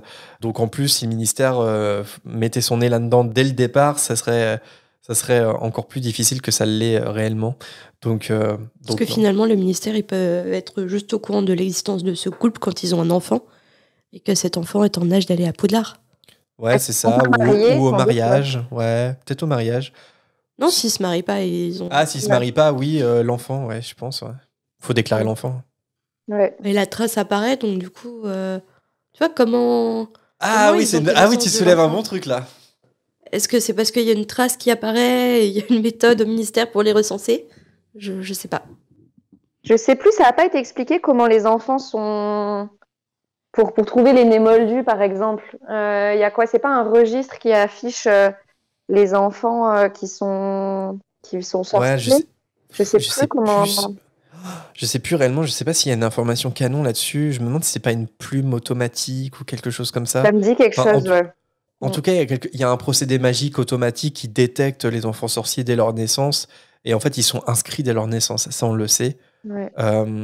Après, c'est une bonne question, parce que si, par exemple, un couple qui n'est pas marié, donc par exemple le ministère, il sait pas que ce sorcier est avec ce moldu, et par contre, ils ont fait un enfant, effectivement, l'enfant, il a la trace. Alors après, il y a une tolérance avant les 11 ans. Même si le ministère peut voir les pratiques de la magie d'un enfant avant son entrée à Poudlard, il n'y a aucune règle qui est mise en place, parce que de toute façon, c'est un enfant qui peut pas contrôler sa magie parce qu'il n'est pas encore scolarisé dans une école. Mais question de la trace, pas pour le contrôler, mais juste pour savoir qu'il existe et pour le suivre, pour s'en montrer à Poudlard. Ouais, c'est une bonne question. Je pense qu'ils sont pas très regardants avant les 11 ans, je pense que... Ils ont pas l'air de l'être, parce que Harry, il a fini sur le toit de l'école, ses cheveux repoussés n'importe comment, enfin... Il y a quand même eu plein de trucs, et sans parler des services sociaux sorciers qui ont quand même oublié de passer aussi. Mais je suis pas sûre qu'avant d'entrer à Poudlard, ils sont excessivement stricts. Après, on comprend pas trop pourquoi. Et avant, j'ai l'impression qu'ils le sont pas du tout, quoi. Par contre, tu dois... Oui, ça c'est vrai ce que tu dis. Et par contre, peut-être que tu dois déclarer l'enfant. Peut-être qu'il se passe quelque chose en mode si ils détectent une trace d'un bébé sorcier, mais qui n'a pas été déclaré au ministère. Ouais. Peut-être qu'ils peuvent s'en rendre compte et qu'ils vont demander à déclarer l'enfant, quelque chose comme ça. Oui, ça c'est tout à fait possible, par contre. Et de là, t'es obligé de déclarer, je suis un sorcier, et en fait, mon compagnon, ma compagne, c'est une moldue ou un moldu. Et je pense que ça va se savoir à la fin. À un moment, il faut que l'info sorte quand même. Voilà, oui, mais je pense que tu déclares les enfants, comme chez les moldus. Ouais, voilà, exactement comme chez nous. T'es bien obligé de déclarer le nom, le prénom, la nationalité des parents. Finalement, le statut sorcier, non-sorcier, je sais pas, ça me paraît très bizarre que ça reste totalement secret. À mon avis, c'est forcément déclaré à des moments, quoi, que ce soit la maternité sorcière. Je sais pas trop comment ça marche, mais... Cette volière est maintenant terminée pour cet épisode. On continue de passer en revue des messages vocaux que l'on a reçus le mois dernier. Donc encore un peu de patience si vous êtes concernés. Et comme d'habitude, on cite ceux qu'on n'a pas retenus sur cette émission.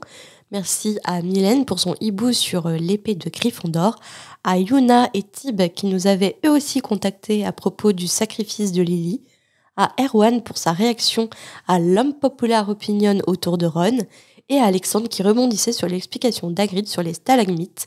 On est d'accord avec toi au passage. Pour rappel, vous pouvez nous envoyer votre message vocal d'1 minute environ, soit en message privé sur nos réseaux, Instagram, Twitter, Facebook, ou bien par mail à l'adresse fréquence934@gmail.com. Tous les portes au loin sont disponibles en description. N'hésitez pas à nous suivre pour garder le contact entre la sortie des épisodes.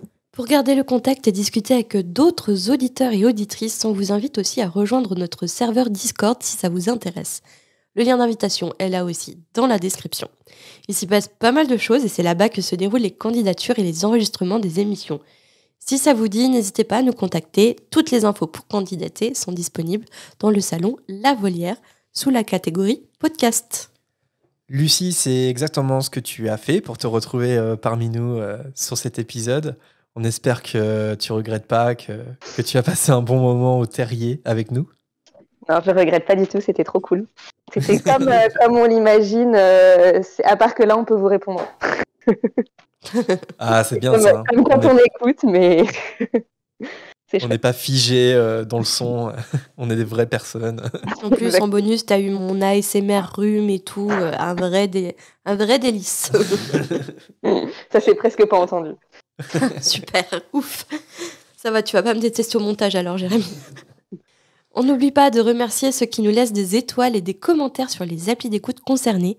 Parmi les derniers commentaires reçus, on tient à faire un coucou sur Apple à fans de mythologie, Michel et Albert, D'accord, Guénola Travers, Caméléonx, Alex Do et ça saoule, il n'y a plus de pseudo. Et aussi à Naël sur Podcast Addict. Notre podcast est disponible un peu partout, Spotify, Apple Podcast, Deezer, YouTube, Podcast Addict, Google Podcast, Amazon Music. Et voilà, tous vos commentaires, vos notes, vos abonnements, eh bien, ça permet à notre émission d'être mieux référencée et d'être découverte par d'autres fans d'Harry Potter. Donc, on est très reconnaissant de tous ceux qui prennent le temps de le faire. Petite nouveauté à vous faire part aussi, La Fréquence ouvre sa chaîne Twitch. Oui, waouh, amazing. Et oui, c'était en projet depuis quelques temps et là, ça n'a pas encore commencé au moment où on enregistre, mais ça sera le cas quand l'épisode sortira. C'est moi qui animera cette chaîne. Marina fera des apparitions, peut-être. J'espère. Et ça va nous permettre de proposer tout ce qu'on ne pouvait pas faire sur les salons de Discord, c'est-à-dire discuter sans limite de participants dans le chat, de jouer à des jeux Harry Potter et autres, faire des quiz, etc. Et certains lives seront disponibles sur la chaîne YouTube de La Fréquence, principalement des let's play, je pense. Et tous les replays pourront être regardés de toute façon à partir de la chaîne Twitch. Donc, on vous invite vivement à follow la chaîne si ça vous intéresse. C'est un lien qu'on a ajouté à la description de chaque podcast, en tout cas de ce podcast-là, et peut-être qu'on le rajoutera sur les précédents. Je vais commencer par jouer au premier jeu Harry Potter, l'École des sorciers. Ça va rappeler des souvenirs nostalgiques à certains d'entre vous, je pense. Retro gaming. Et il y a des chances qu'on s'amuse avec Hogwarts Legacy, évidemment, parce qu'il sort dans pas longtemps. Bref, le programme n'est pas encore définitif, mais la chaîne Twitch, elle, est bien ouverte, donc suivez-moi là-bas, s'il vous plaît. S'il vous plaît, venez me voir, ça me ferait plaisir. Et oui, j'ai vu qu'il y avait des gens qui t'avaient déjà follow après ton annonce Instagram, tu seras pas tout seul. On va bien s'amuser, venez, ça va être cool. Ouais, alors, après je verrai parce que je suis pas fan de la vidéo, mais peut-être que je ferai des lives, mais papotage de mon côté, parce que croyez-moi, vous voulez pas me voir jouer aux jeux vidéo. Je confirme ça. Je suis pas hyper intéressante, à part hurler des insultes et à m'énerver pour rien. Je suis pas super intéressante. Donc voilà, si j'ai des choses à dire ou si vous voulez discuter, on fera peut-être des lives de temps en temps. Mais le principal animateur sera Jérémy Gaming. Turbo Gaming. Pour finir, nous citons avec beaucoup de plaisir les auditeurs et les auditrices qui soutiennent actuellement notre projet sur Tipeee avec quelques galions. Un grand merci à Corsetilou, Lolax, Mugiwara, Julien, Yonde, l'arithmancien, Chloé, Charlotte, Priscilla, Camille, Lucie, Bispac, Virginie, Pamela, Florine, Louison, Aurélien, Kimidoc, Mathilde, Kali et Miss Boukine. Si comme eux vous souhaitez soutenir La Fréquence, ça se passe sur notre page Tipeee dont le lien est comme tous les autres à retrouver dans la description de l'épisode. Même les plus petites sommes nous sont d'une aide précieuse, donc merci à tous ceux qui l'ont déjà fait, qui continuent de le faire et à vous qui le ferez peut-être dans le futur. On se retrouve prochainement pour la suite de la Coupe de Feu et l'arrivée prochaine de la Coupe du Monde de Quidditch. Le chapitre 6 s'intitulera Le Porte au Loin. En attendant, prenez soin de vous et à bientôt. Bye bye.